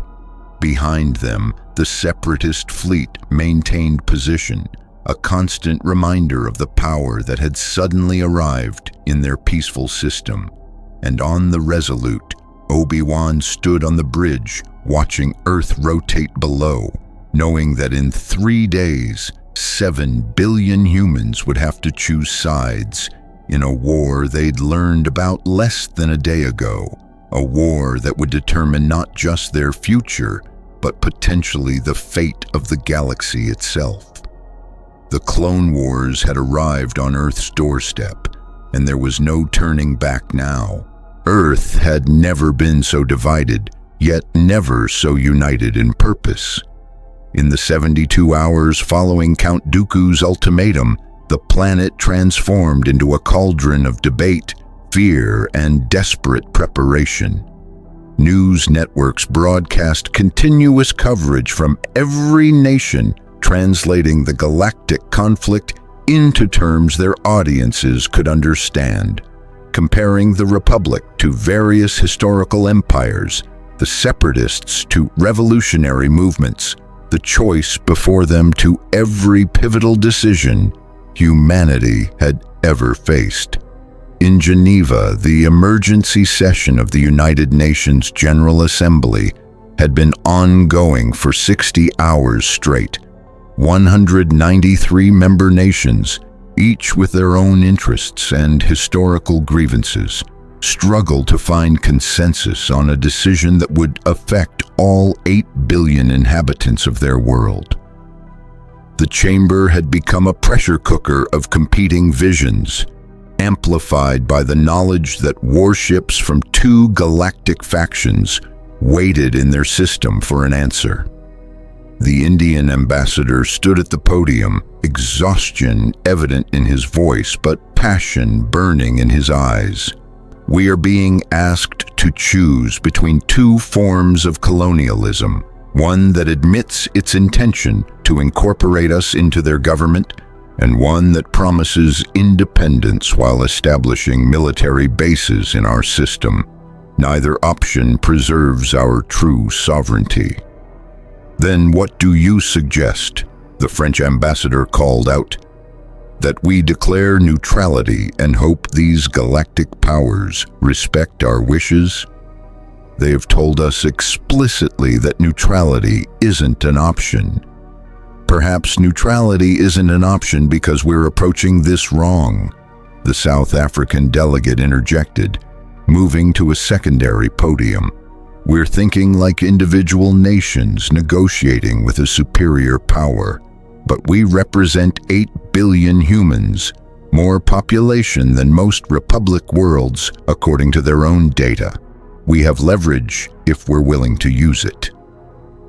On the streets of major cities worldwide, massive demonstrations reflected the planet's fractured response.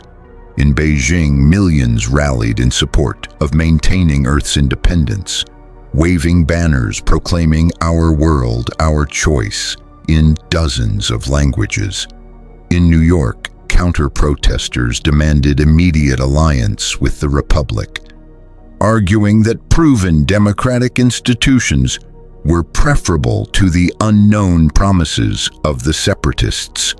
In Moscow, military parades demonstrated Earth's primitive but determined armed forces, a show of defiance against any faction that would threaten their autonomy.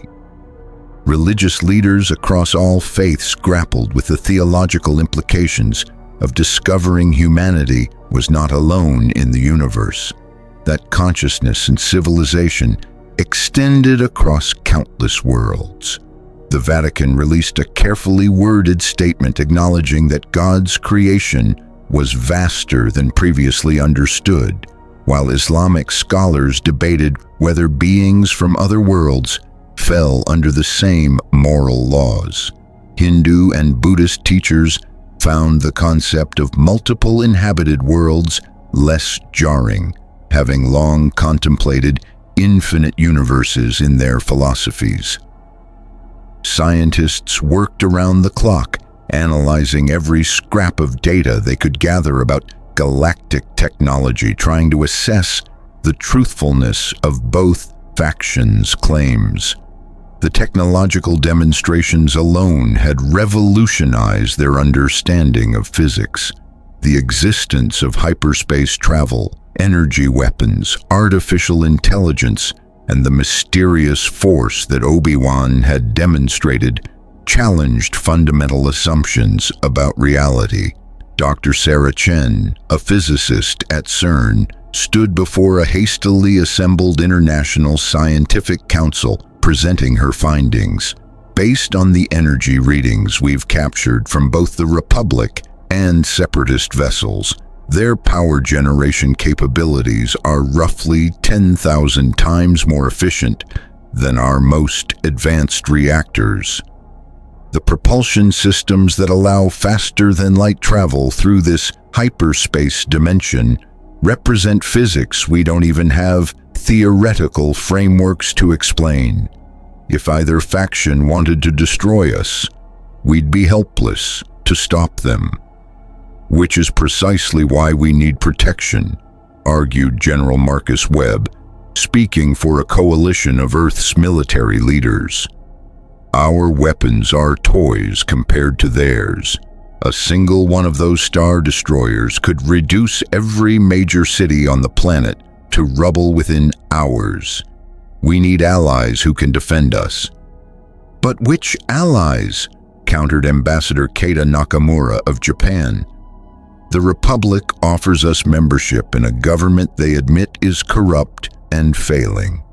The separatists offer us technology and autonomy, but every historical precedent suggests such deals come with hidden costs. We're being asked to choose poison without knowing which will kill us faster. Aboard the Resolute, Obi-Wan monitored Earth's debates through their public broadcasts, impressed by the sophistication of their arguments, despite their technological limitations. These humans had no experience with galactic politics, no understanding of the Clone Wars' deeper context, yet they'd identified the core dilemma with remarkable clarity. Both options were forms of subjugation, differing only in degree and presentation. Rex entered the observation deck where Obi-Wan stood, watching Earth rotate below. "General, we've received a transmission from Coruscant. The Jedi Council wants to speak with you immediately." Obi-Wan had been expecting this. He made his way to the communication center, where Master Yoda's hologram waited alongside Mace Windu and other council members. Their expressions ranged from concerned to outright disapproving. "Master Kenobi," Mace began, his deep voice carrying clear frustration. "Your report has created significant complications. The Senate is in uproar, the Chancellor is demanding immediate military action, and you've committed Republic resources to protecting a world that isn't even a member. With respect, Master Windu, I committed to giving them accurate information and time to make an informed choice," Obi-Wan replied. "The Separatists were always going to find this world eventually. Better we establish contact first than leave them to Dooku's manipulations." Yoda's ears drooped slightly, his ancient eyes studying Obi-Wan across the light years. "Rash, your actions were. Proper protocols. Ignored you have, yet wrong you are not." He sighed, a sound that carried the weight of 900 years. "Arrive. A Republic fleet will within 2 days. Chancellor Palpatine insists that this world be secured for the Republic." "That's exactly the wrong approach," Obi-Wan protested. "These people need to feel they have agency in this decision. If we arrive with overwhelming force and demand their allegiance, we prove everything Dooku has been saying about Republic imperialism. And if we arrive with insufficient force and the Separatists attack," Mace countered, "these billions of force-blind humans will die because we were too concerned about their feelings to provide adequate protection." It was a valid point, and Obi-Wan had no good counter-argument. The military reality was stark. Earth couldn't defend itself, and whichever faction controlled the planet would gain significant strategic advantages. Idealism had to be balanced against pragmatism, even when the costs of that pragmatism were measured in compromised principles. "The Council has decided," Yoda said, his tone indicating the matter was settled. "Arrive. The fleet will, under Admiral Yularen's command. Your mission, to convince Earth's leaders that the Republic represents their best chance for survival. Use your judgment you may, but succeed you must." The transmission ended, leaving Obi-Wan staring at the empty holographic platform. Behind him, Cody cleared his throat. "The General Admiral won't be subtle when he arrives. He's good at winning battles, not winning hearts. Which is why we need to make progress before he gets here," Obi-Wan said, turning to face his commanders. "Rex, Cody, gather what intelligence we've collected on Earth's various national governments. I need to understand their power structures, their historical conflicts, their cultural differences. If we're going to convince them the Republic is the better choice, we need to speak to their specific concerns." "General, permission to speak freely?" Rex asked. "Always." "Are we the better choice?" Rex's question was quiet but carried enormous weight. I've watched their broadcasts, listened to their debates. They're asking legitimate questions about Republic corruption, about whether we're truly different from the separatists. Can we honestly tell them that joining the Republic will lead to better outcomes? Obi-Wan was silent for a long moment. I don't know, he admitted finally. The Republic is flawed. Deeply, perhaps fatally. But it's built on principles of law, representation, and protection of sentient rights. The separatists, for all Dooku's eloquent presentations, are controlled by the Sith and corporate interests that view life as a commodity. Between an imperfect democracy and a tyranny disguised as liberation, I know which I'd choose. But they don't have our context, Cody pointed out. They don't know about the Sith, don't understand the Force, can't sense the darkness in Dooku the way you can. To them, he seems like a reasonable alternative to what they perceive as a failing empire. Down on Earth, the debates raged on. In a televised forum viewed by over 2 billion people, representatives from various perspectives made their cases to a global audience desperate for clarity. Dr. James Morrison, a historian from Oxford, spoke passionately about the parallels to European colonialism. Every empire in history has claimed to bring civilization, order, and protection to lesser peoples. The British Empire said they were civilizing Africa and India. The Romans claimed they brought law to barbarians. Now we're the barbarians, and these galactic powers are offering us the same poisoned bargain our ancestors once made. But those historical examples involved roughly equal technological levels, countered Dr. Amara Okonkwo, a strategic analyst from Lagos. The British had better ships and guns, but Africans understood the principles behind those technologies. We don't even comprehend the physics of hyperspace travel. This isn't colonialism. It's first contact with vastly superior civilizations. Different rules apply. A representative from the Global Peace Movement, Maria Santos from Brazil, offered a different perspective. Perhaps we're asking the wrong question. Instead of choosing between Republic and separatists, we should be asking how we can leverage this situation to benefit humanity. Both sides want our support that gives us negotiating power. We could demand technology transfers, educational programs, guarantees of autonomy, and play them against each other. That's a dangerous game, warned General Jiang Wei of the Chinese military. These factions are fighting a galaxy-spanning war. They won't hesitate to eliminate us if we become more trouble than we're worth. We're not negotiating from strength. We're choosing our protector and hoping they honor their commitments. As the 72-hour deadline approached its final day, the global conversation began to coalesce around several competing proposals. The Republic Alliance faction argued for immediate membership, citing democratic principles, Jedi protection, and the 1,000-year history of relative peace the Republic had maintained. They acknowledged the corruption and flaws, but argued that working within the system to reform it was better than aligning with an unknown alternative.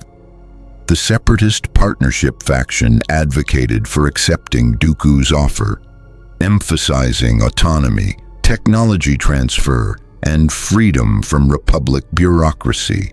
They pointed to the droid armies as evidence that their people wouldn't need to fight, and to separatist promises of equal partnership rather than subordinate membership. The Armed Neutrality faction demanded Earth reject both offers and instead focus on rapid military buildup, using whatever technology they could develop or acquire through trade. They argued that dependency on either faction would lead to exploitation and that only true independence would preserve humanity's sovereignty. The Delay and Study faction, primarily scientists and academics, pleaded for more time to understand the full implications of either choice. They wanted years of study, cultural exchange, and careful deliberation rather than a decision forced by artificial deadlines. Each position had merit, each had passionate advocates, and none could command sufficient consensus to speak for the entire planet. In the UN General Assembly, the Secretary General called for a vote on the primary question: should Earth accept alliance with the Galactic Republic, the Confederacy of Independent Systems, or attempt to maintain neutrality? The vote was conducted by secret ballot to protect individual nations from retaliation. When the results were tallied, they reflected Earth's fundamental division: Republic Alliance, 67 nations; Separatist Partnership, 58 nations; Armed Neutrality, 52 nations; Abstain Delay, 16 nations. No option had achieved the two-thirds majority required for such a momentous decision.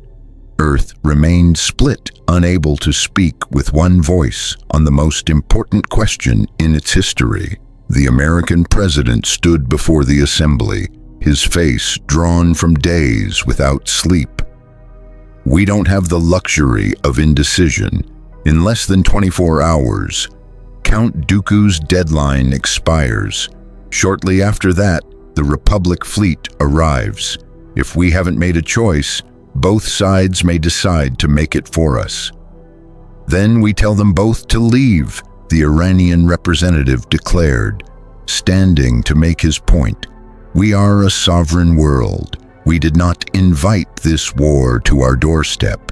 We have the right to refuse participation in conflicts that do not concern us. Rights only matter if you have the power to enforce them," the Israeli delegate responded grimly. "These factions have the power to ignore our wishes if they choose. We need to be realistic about our position." Obi-Wan, monitoring the session from the Resolute, felt a growing sense of dread. Earth's inability to unify was understandable. They were hundreds of nations with competing interests, divergent values, and no tradition of true global governance. But their division made them vulnerable to manipulation and exploitation by both Republic and Separatist forces. His comlink chirped, "General Kenobi, this is Dooku. I'd like to speak with you privately if you're willing." Obi-Wan hesitated, then accepted the transmission.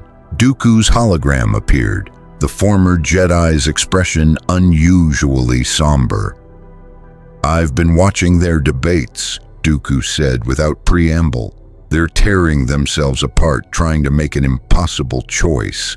This isn't what I intended." "Isn't it?" Obi-Wan asked sharply. "You gave them an ultimatum designed to force a hasty decision. You knew they'd struggle to achieve consensus." "I gave them an ultimatum because the Republic fleet is coming," Dooku corrected. "Once Admiral Yularen arrives with his battle group, Earth will have no choice at all. The Republic will claim them by force and justify it as protection. At least my deadline gave them a window to decide for themselves. Forgive me if I don't believe your sudden concern for their autonomy." Dooku's expression hardened. "You think you know me, Kenobi, but you never truly understood why I left the Order. The Republic is dying, and the Jedi are dying with it, too blind to see the corruption consuming everything they claim to protect. These humans deserve better than to be absorbed into that decay. They deserve better than to be pawns of the Sith," Obi-Wan shot back. "I know you're not working alone, Dooku. Someone is pulling your strings. using you to achieve goals you only partly comprehend. Is that really better than the Republic's flawed democracy? For a moment, something flickered in Dooku's eyes. Doubt, perhaps, or regret. But it was gone as quickly as it appeared. The deadline stands. In 18 hours, I'll need Earth's answer. If they choose neutrality, I'll respect that decision and withdraw my forces, but I suspect the Republic won't be so accommodating. The transmission ended, leaving Obi-Wan with an uneasy feeling. Dooku had seemed genuinely conflicted, caught between his mission and some sense of honor that still remained from his Jedi past. But whether that conflict would lead to mercy or merely a different form of manipulation remained to be seen. On Earth, night fell across the eastern hemisphere, while the western half basked in afternoon sun, a planet still turning on its axis, still following the rhythms of nature even as its inhabitants grappled with questions that transcended their world. In homes and apartments, in government offices and military command centers, in churches and mosques and temples, billions of humans waited for their leaders to make a choice that would determine their species' future. The Secretary General convened a final emergency session of the Security Council's permanent members plus the current rotating members. If the full assembly couldn't reach consensus, perhaps this smaller group could at least formulate a recommendation. "We're out of time," she said simply, looking at each face around the table. "In hours, we must give Count Dooku an answer. Shortly after, the Republic fleet arrives and our options narrow further. I need to know, can we reach agreement? Can we speak as one planet?" The Russian president spoke first. "My government believes we should accept the separatist offer. We maintain more autonomy, receive better technology transfers, and avoid becoming entangled in Republic bureaucracy. The risks of aligning with an unknown faction are outweighed by the certainty that the Republic will subjugate us."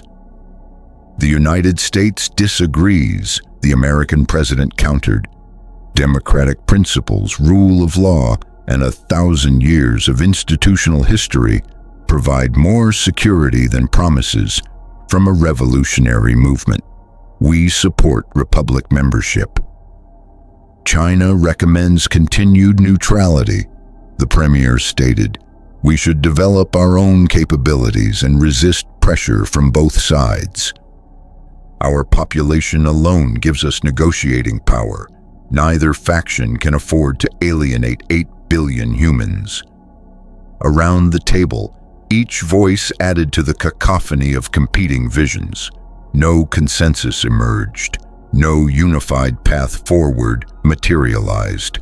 Earth remained fundamentally divided, each nation seeing the dilemma through the lens of its own history and interests.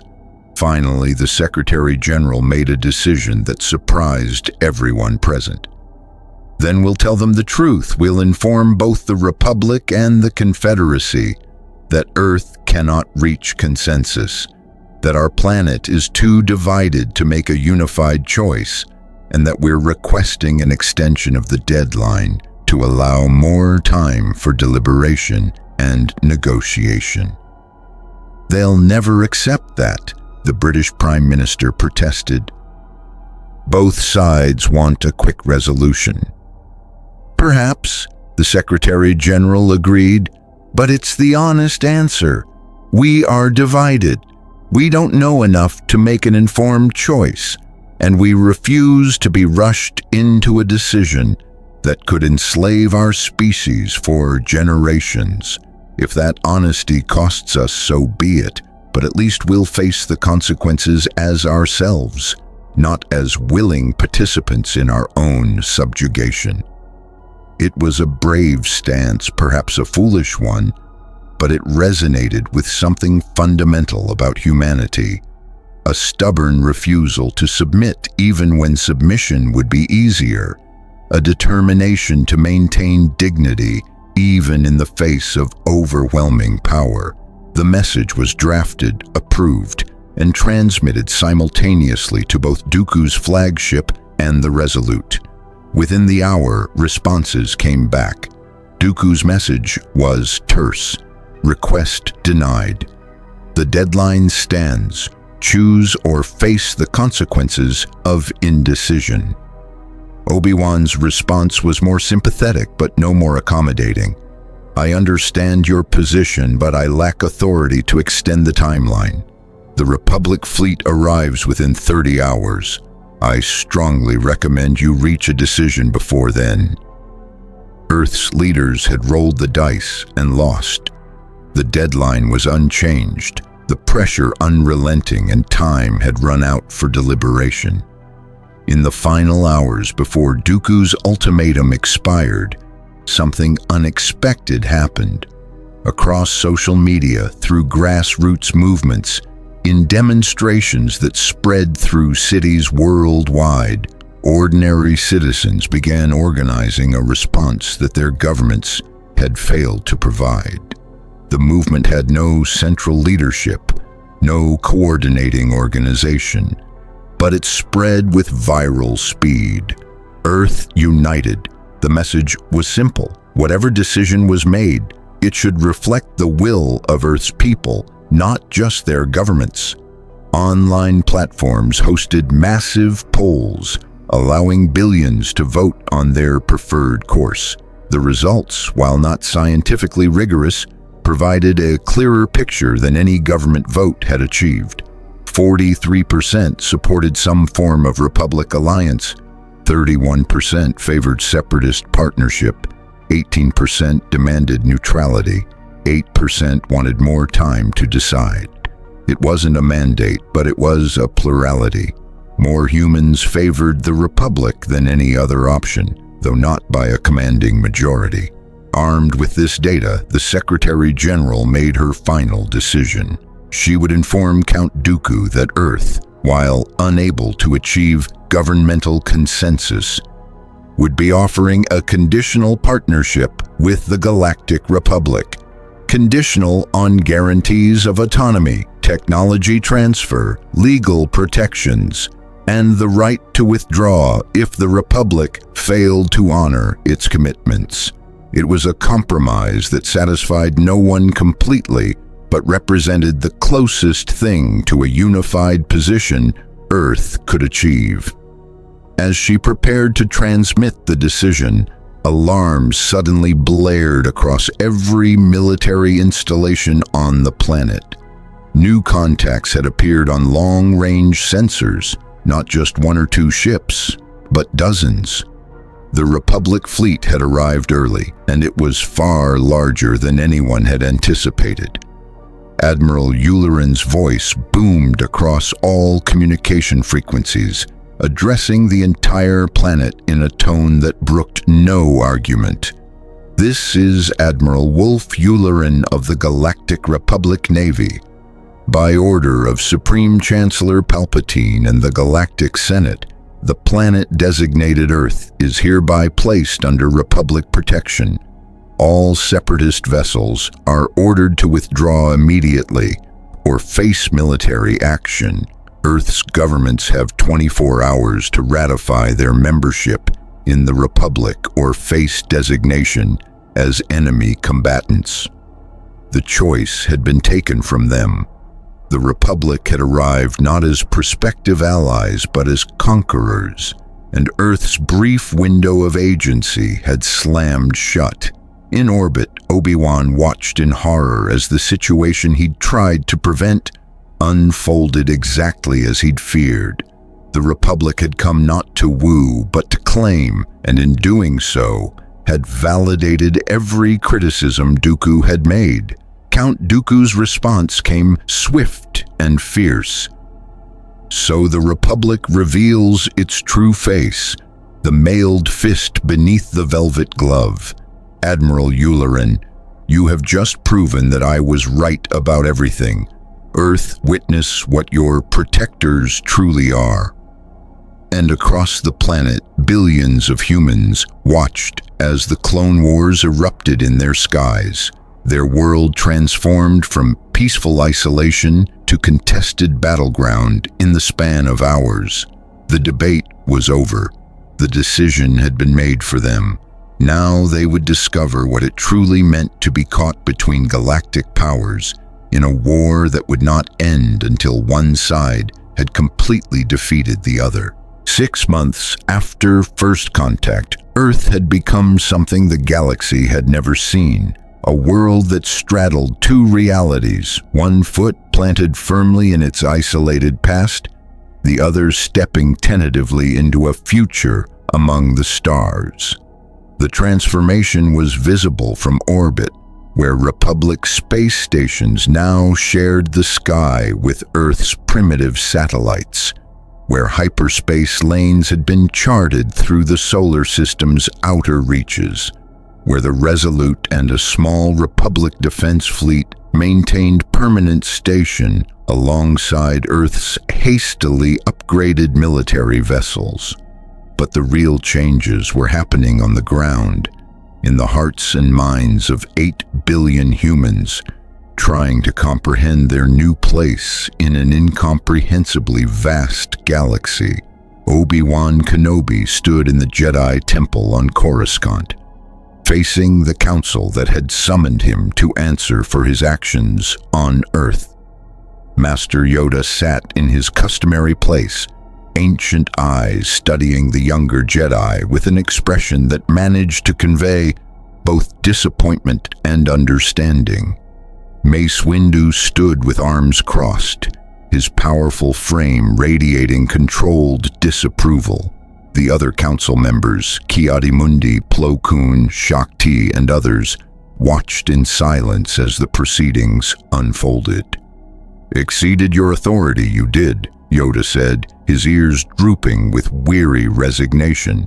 "Negotiated terms not yours to offer, defied the Supreme Chancellor's direct orders, allowed separatist forces to escape, rather than be destroyed. Serious violations these are, General Kenobi." "I'm aware, Master," Obi-Wan replied calmly. "I made those choices knowing they violated protocol because following protocol would have resulted in thousands of civilian deaths and driven Earth permanently into separatist arms.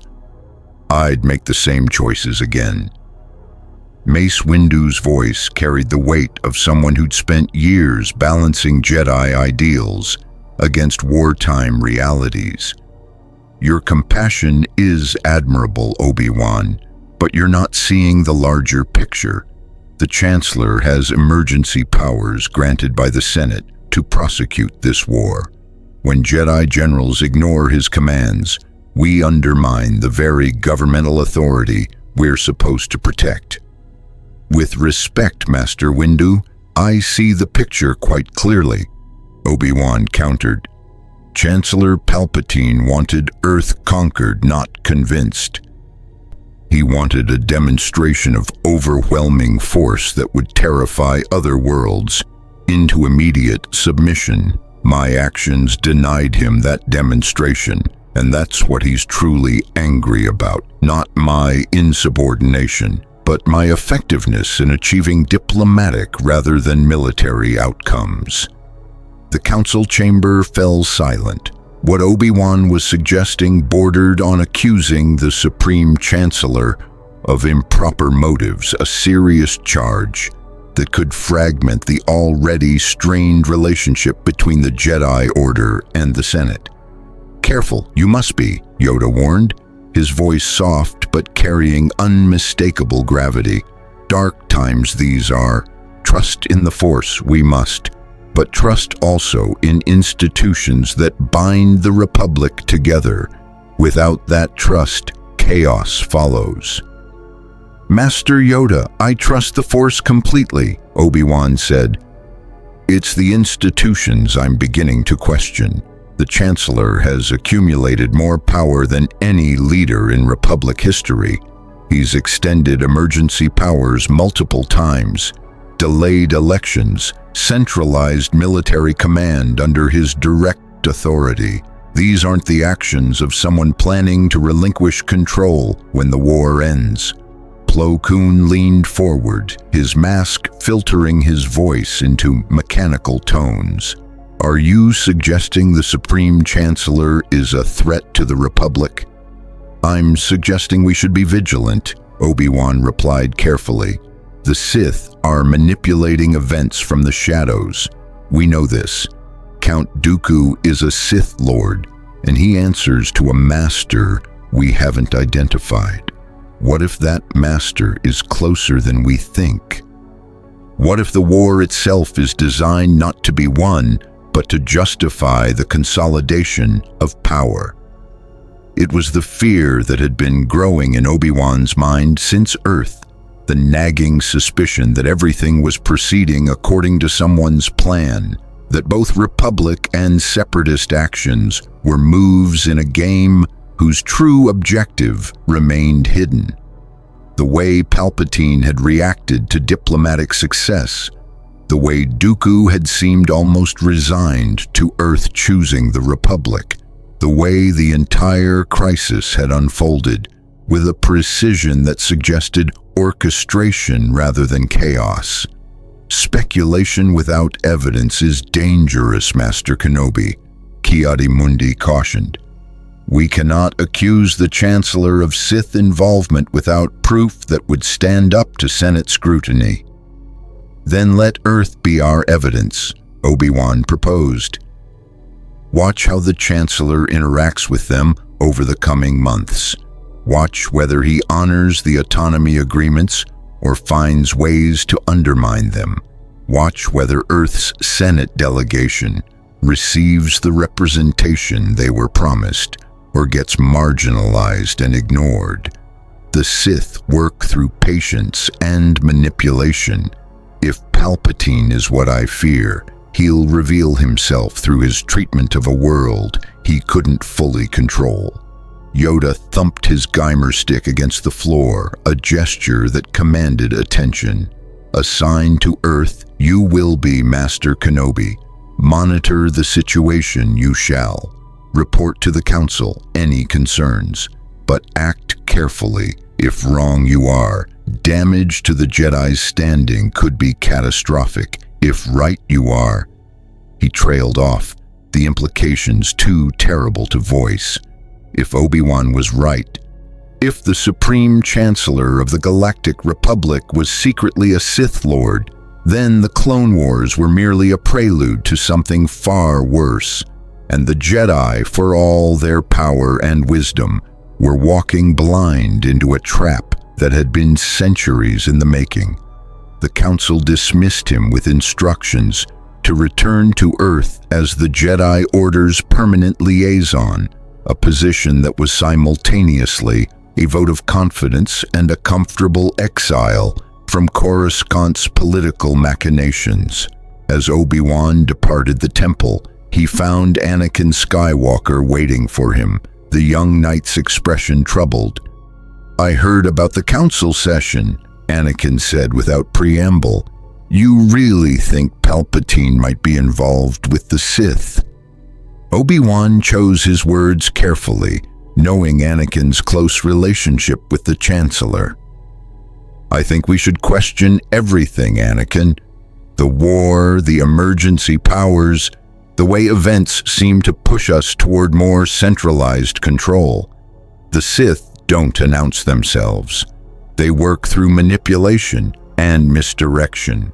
The Chancellor has been good to me, Anakin said defensively. He's helped me when the Council wouldn't, listened when others dismissed my concerns. He's not the enemy. Perhaps not, Obi-Wan agreed, but friendship doesn't equal trustworthiness, and political support doesn't equal virtue. Just be careful, Anakin. Don't let your gratitude blind you to warning signs.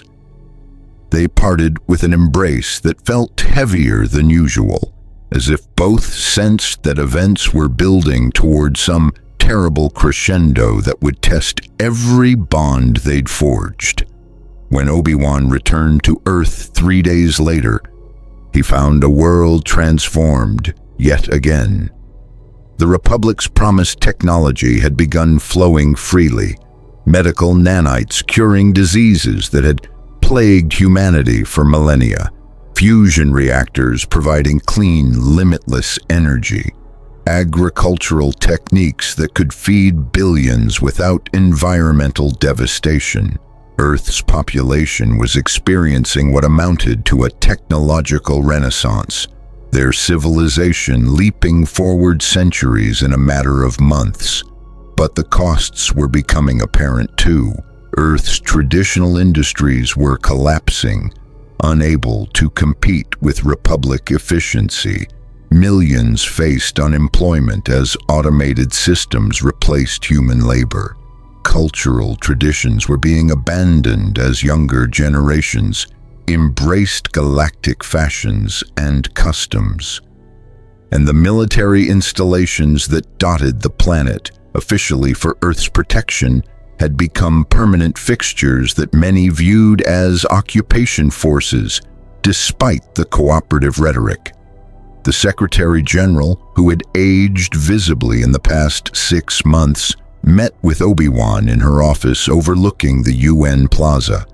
"General Kenobi, thank you for returning. We need your counsel now, more than ever." "What's happened?" Obi-Wan asked, sensing her distress through the Force. "The Senate delegation we sent to Coruscant has been marginalized," she said, pulling up communication logs. "Chancellor Palpatine has been polite, even gracious, but our representatives have been assigned to minor committees with no real power. When they raise concerns about Earth's autonomy agreements being violated, they're told that wartime necessities require flexibility. When they demand the technology transfers we were promised, they're given excuses about security risks and resource allocation." Obi-Wan read through the logs, his suspicions confirmed. Palpatine was doing exactly what he'd predicted, paying lip service to Earth's rights, while systematically undermining their actual power and autonomy. "There's more," the Secretary General continued. "We've received overtures from separatist sympathizers, underground movements claiming that we chose wrong, that the Confederacy's offer would have been honored while the Republic's promises were always lies. They're gaining support, especially in regions that feel exploited by the rapid economic changes. The Chancellor is creating exactly the conditions that will justify increased Republic control," Obi-Wan said, the pattern becoming clear. Earth becomes unstable. Separatist sympathizers emerge. Palpatine responds with enhanced security measures. Those measures breed more resentment, and the cycle continues until Earth is so dependent on Republic military presence that true independence becomes impossible. "Can you stop it?" she asked, desperation evident in her voice. "I can try," Obi-Wan replied, "but I need Earth to do something that will be extraordinarily difficult. You need to demand less Republic assistance, not more. Develop your own technologies based on Republic principles, but adapted to human innovation. Build your own defense forces rather than relying on clone battalions. Assert your independence even when dependence would be easier." Over the following months, Obi-Wan worked tirelessly alongside Earth's leaders to implement what he called the Sovereignty Initiative, a coordinated program to reduce Earth's dependence on Republic support while maintaining membership benefits. It was painful and slow, requiring Earth to turn away, offered assistance, and struggle through problems they could have solved easily with Republic technology. But it worked. Slowly, incrementally, Earth began developing its own galactic standard capabilities. Human engineers working with Republic advisors but driving their own innovation created hybrid technologies that bridged Earth's industrial base with advanced principles. Human soldiers training alongside clone troopers but maintaining their own command structures became a legitimate defense force. Human politicians learning galactic diplomacy but maintaining Earth's values became more effective advocates in the Senate. And throughout it all, Obi-Wan documented everything, every promise Palpatine broke, every autonomy agreement he undermined, every instance where the Chancellor's actions contradicted his stated commitment to Earth's independence. The evidence accumulated slowly but inexorably, a detailed record of how a Sith Lord operated through governmental institutions rather than dark side powers. 1 year after first contact, Earth faced its first major test. A separatist fleet appeared at the edge of the solar system, not to invade but to deliver a message. Count Dooku himself transmitted an offer to Earth's alliance government: renounce Republic membership, accept Confederacy protection instead, and receive the full technology transfers and autonomy that had been originally promised. The offer created immediate crisis. Public opinion on Earth remained divided, with significant populations in Russia, China, and other nations arguing that the separatists deserved another chance, that the Republic had failed to live up to its commitments. The Earth Alliance Senate, humanity's unified governing body, convened an emergency session to debate the separatist offer. Obi-Wan stood before that Senate, knowing that Earth's decision would ripple across the galaxy. If they abandoned the Republic for the Confederacy, it would represent the greatest propaganda victory the separatists had ever achieved. If they remained loyal despite the Republic's failures, it would demonstrate that Palpatine's methods weren't the only path to maintaining the Republic's integrity. Count Dooku offers you exactly what the Republic promised and failed to deliver, Obi-Wan acknowledged to the assembled senators. I won't insult your intelligence by denying that. The Republic has been a disappointing ally in many ways, bureaucratic, controlling, less respectful of your autonomy than we pledged. But I ask you to consider what you'd be trading for the separatists' promises. He activated a holographic display showing separatist-controlled worlds.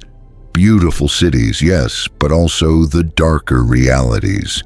Forced labor camps on Ryloth, stripped mining operations on Zagaria, corporate exploitation on a dozen Outer Rim worlds. The Confederacy's promises came with hidden costs that only became visible after total dependence was established. The Republic is flawed because it's governed by flawed beings trying to balance countless competing interests across a million worlds. Obi-Wan continued, the Separatists appear better because they're newer, because their promises haven't yet been broken. But their leadership, Count Dooku and those who control him, view organic life as a resource to be managed, not cherished. Your deaths would be regrettable inefficiencies, not tragedies. The Indian Prime Minister stood, his voice carrying across the chamber. General Kenobi, you've been honest with us about the Republic's failures. Be equally honest now. If we choose to remain with the Republic, will things improve? Or will we spend generations fighting the same battles for autonomy and respect? Obi-Wan met his gaze steadily. I can't promise improvement. What I can promise is that you'll have allies in that fight. Jedi who believe in the Republic's ideals even when its leaders fail them. Senators from other worlds who share your concerns. citizens across the galaxy who want their government to be better. The Republic can be reformed because it has democratic structures that allow for change. The Confederacy is controlled by beings who will never voluntarily relinquish power. The vote was close, closer than Obi-Wan had hoped. But ultimately, Earth chose to remain with the Republic, not because they trusted Palpatine, but because they trusted that the Republic's flaws were preferable to the Confederacy's hidden tyranny. Count Dooku, observing the vote remotely, transmitted a final message directly to Obi-Wan. The former Jedi's face appeared on a private channel, his expression carrying genuine respect mixed with resignation. "You've won this round, Kenobi," Dooku said. "You gave them hope that the Republic can be something better than it is. But you and I both know the truth. The Republic is dying, and all your idealism won't save it. When the final crisis comes, when the Sith reveal themselves fully, Earth will learn that choosing the Republic meant choosing the losing side." "Perhaps," Obi-Wan replied, "but at least they'll have chosen freely, with full knowledge of both options. That's more than most worlds in this war can claim." Dooku's transmission ended, and the Separatist fleet withdrew from Earth's system. The crisis had passed, but Obi-Wan knew it was merely a postponement. The real test was still coming. 2 years after first contact, everything changed. Order 66 was transmitted across the galaxy, and the clone troopers, loyal soldiers who had fought alongside their Jedi generals for years, turned on their commanders with ruthless efficiency. Obi-Wan survived only because he'd been on Earth when the order came, far from his clone battalion, protected by human soldiers who had no inhibitor chips forcing their loyalty. He watched in horror as reports flooded in from across the galaxy, the Jedi Temple burning on Coruscant, masters cut down by their own troops, younglings slaughtered, thousands of years of Jedi tradition destroyed in a single night of coordinated betrayal. And through it all, Palpatine's face on every screen, revealing himself as Darth Sidious, declaring the Jedi traitors, transforming the Republic into the Galactic Empire with thunderous applause from a Senate too frightened or too corrupted to resist. On Earth, the reaction was immediate and visceral. The world that had debated joining the Republic now watched that Republic die, replaced by an authoritarian regime that made Palpatine's previous power grabs look subtle by comparison. The Earth Alliance Senate convened in emergency session, their faces reflecting the same horror Obi-Wan felt. "You were right," the Secretary General said to him privately, her voice hollow with shock. "Everything you suspected about Palpatine was true. The Sith were manipulating us all along, and we walked right into their trap." "We all did," Obi-Wan replied, watching as Imperial Star Destroyers, a new, more aggressive design, began replacing Republic vessels throughout the galaxy. The question now is what Earth does about it. The answer came swiftly. Earth, unlike most Republic worlds, had maintained independence from clone forces. Their defense relied primarily on human soldiers, loyal to Earth's government, not Palpatine's. When the Empire demanded Earth's continued loyalty and increased military contributions to maintain order, Earth's Alliance Senate voted to refuse. "We joined the Republic, not the Empire," the American president declared in a transmission that was broadcast across the galaxy. "We accepted membership in a democracy, not a dictatorship. Earth will not contribute soldiers or resources to oppress other worlds in the name of imperial order. It was an act of defiance that inspired other worlds, that showed resistance was possible, but it also made Earth a target. Emperor Palpatine's response was cold and calculated. The world called Earth has 24 hours to rescind their rebellious declaration and reaffirm their loyalty to the Empire. Failure to comply will result in immediate military action to restore order. Obi-Wan stood in the UN Plaza as humanity prepared for war. Imperial fleets were already mobilizing, and Earth's hastily upgraded defenses would be no match for the Empire's full military might. The clone forces that had once protected Earth were now instruments of conquest, and the Republic vessels that had shared their orbit had been replaced by Imperial warships. But Earth wasn't alone. In the 2 years since joining the Republic, they'd forged relationships with other worlds, built networks of trade and diplomacy, earned respect through their fierce independence. Now, in humanity's darkest hour, some of those friendships proved genuine. Ships began arriving, not Imperial vessels, but independent freighters, outer rim traders, even a few Republic loyalists who'd escaped the Purge. They brought weapons, supplies, intelligence, and most importantly, hope. Mon Mothma transmitted a message from hiding, praising Earth's courage and promising that a rebellion was forming, that resistance to the Empire was spreading. "We can't win a direct confrontation," Obi-Wan told Earth's military leaders as they prepared their desperate defense.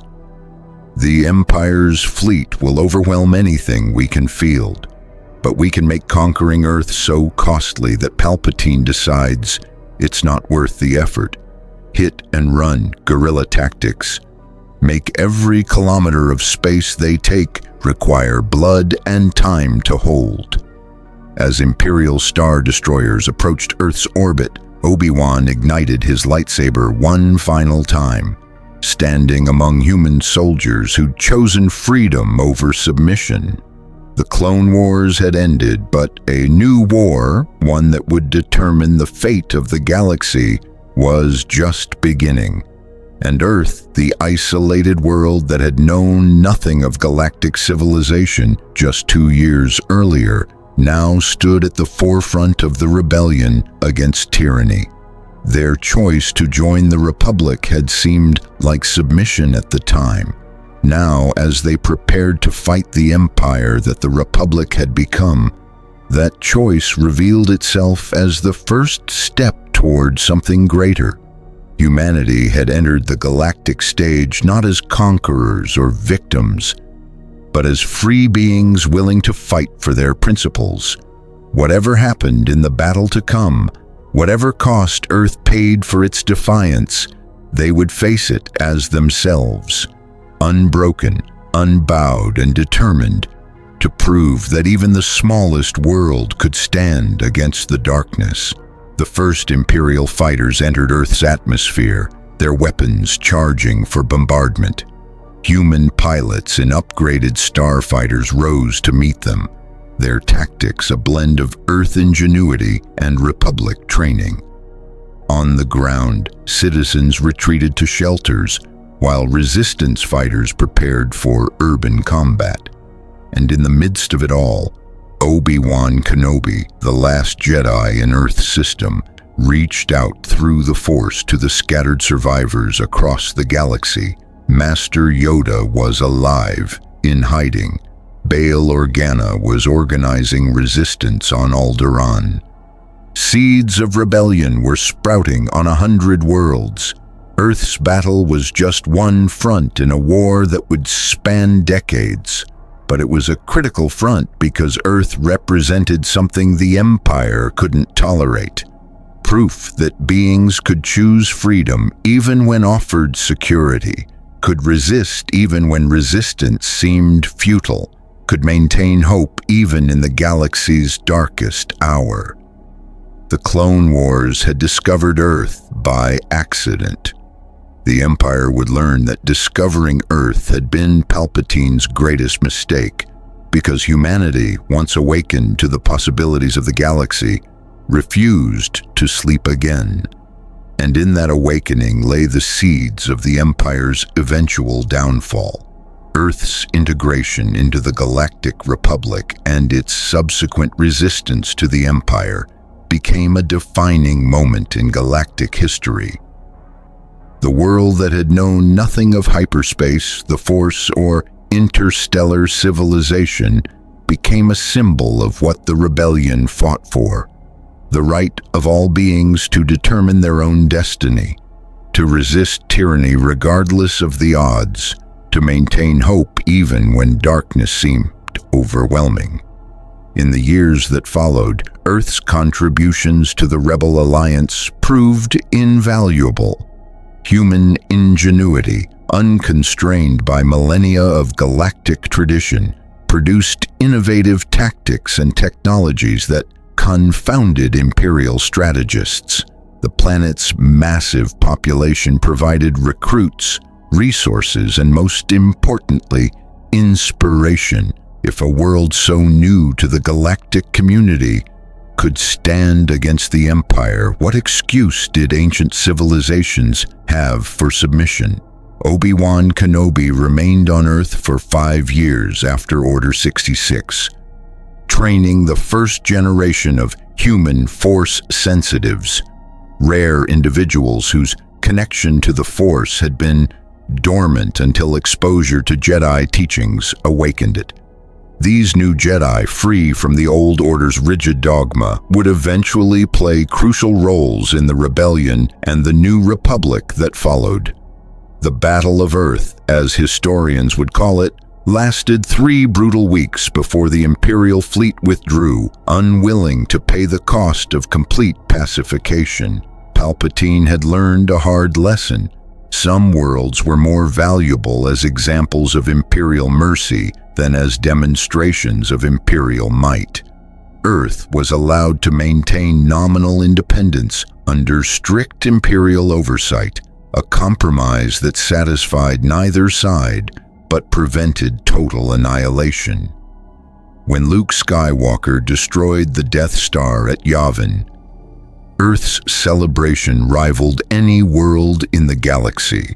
When the Empire fell at Endor, humanity wept with joy and sorrow for all that had been lost and all that had been preserved.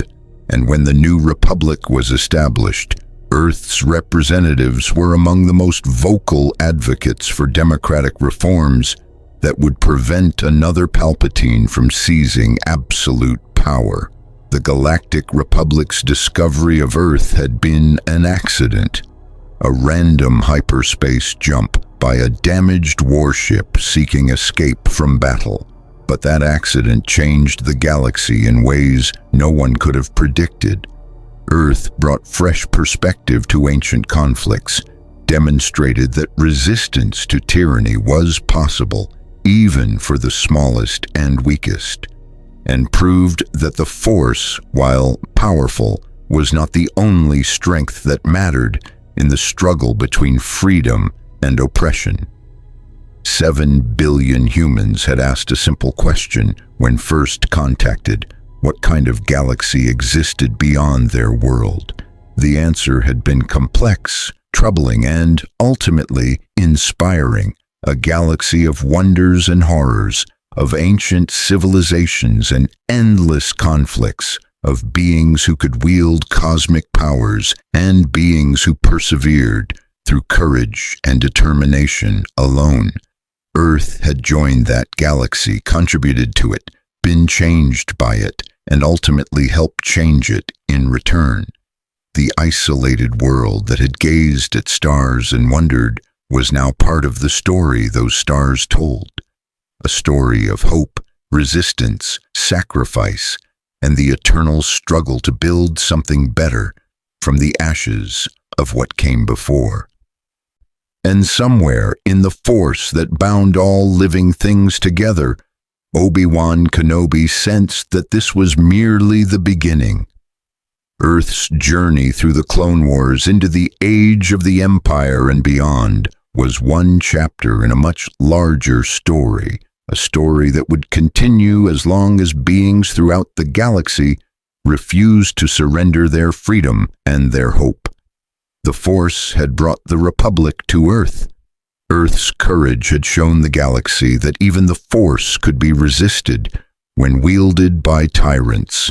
And in that resistance, in that refusal to submit, lay the promise of a better future for all. May the Force be with you. More stories await.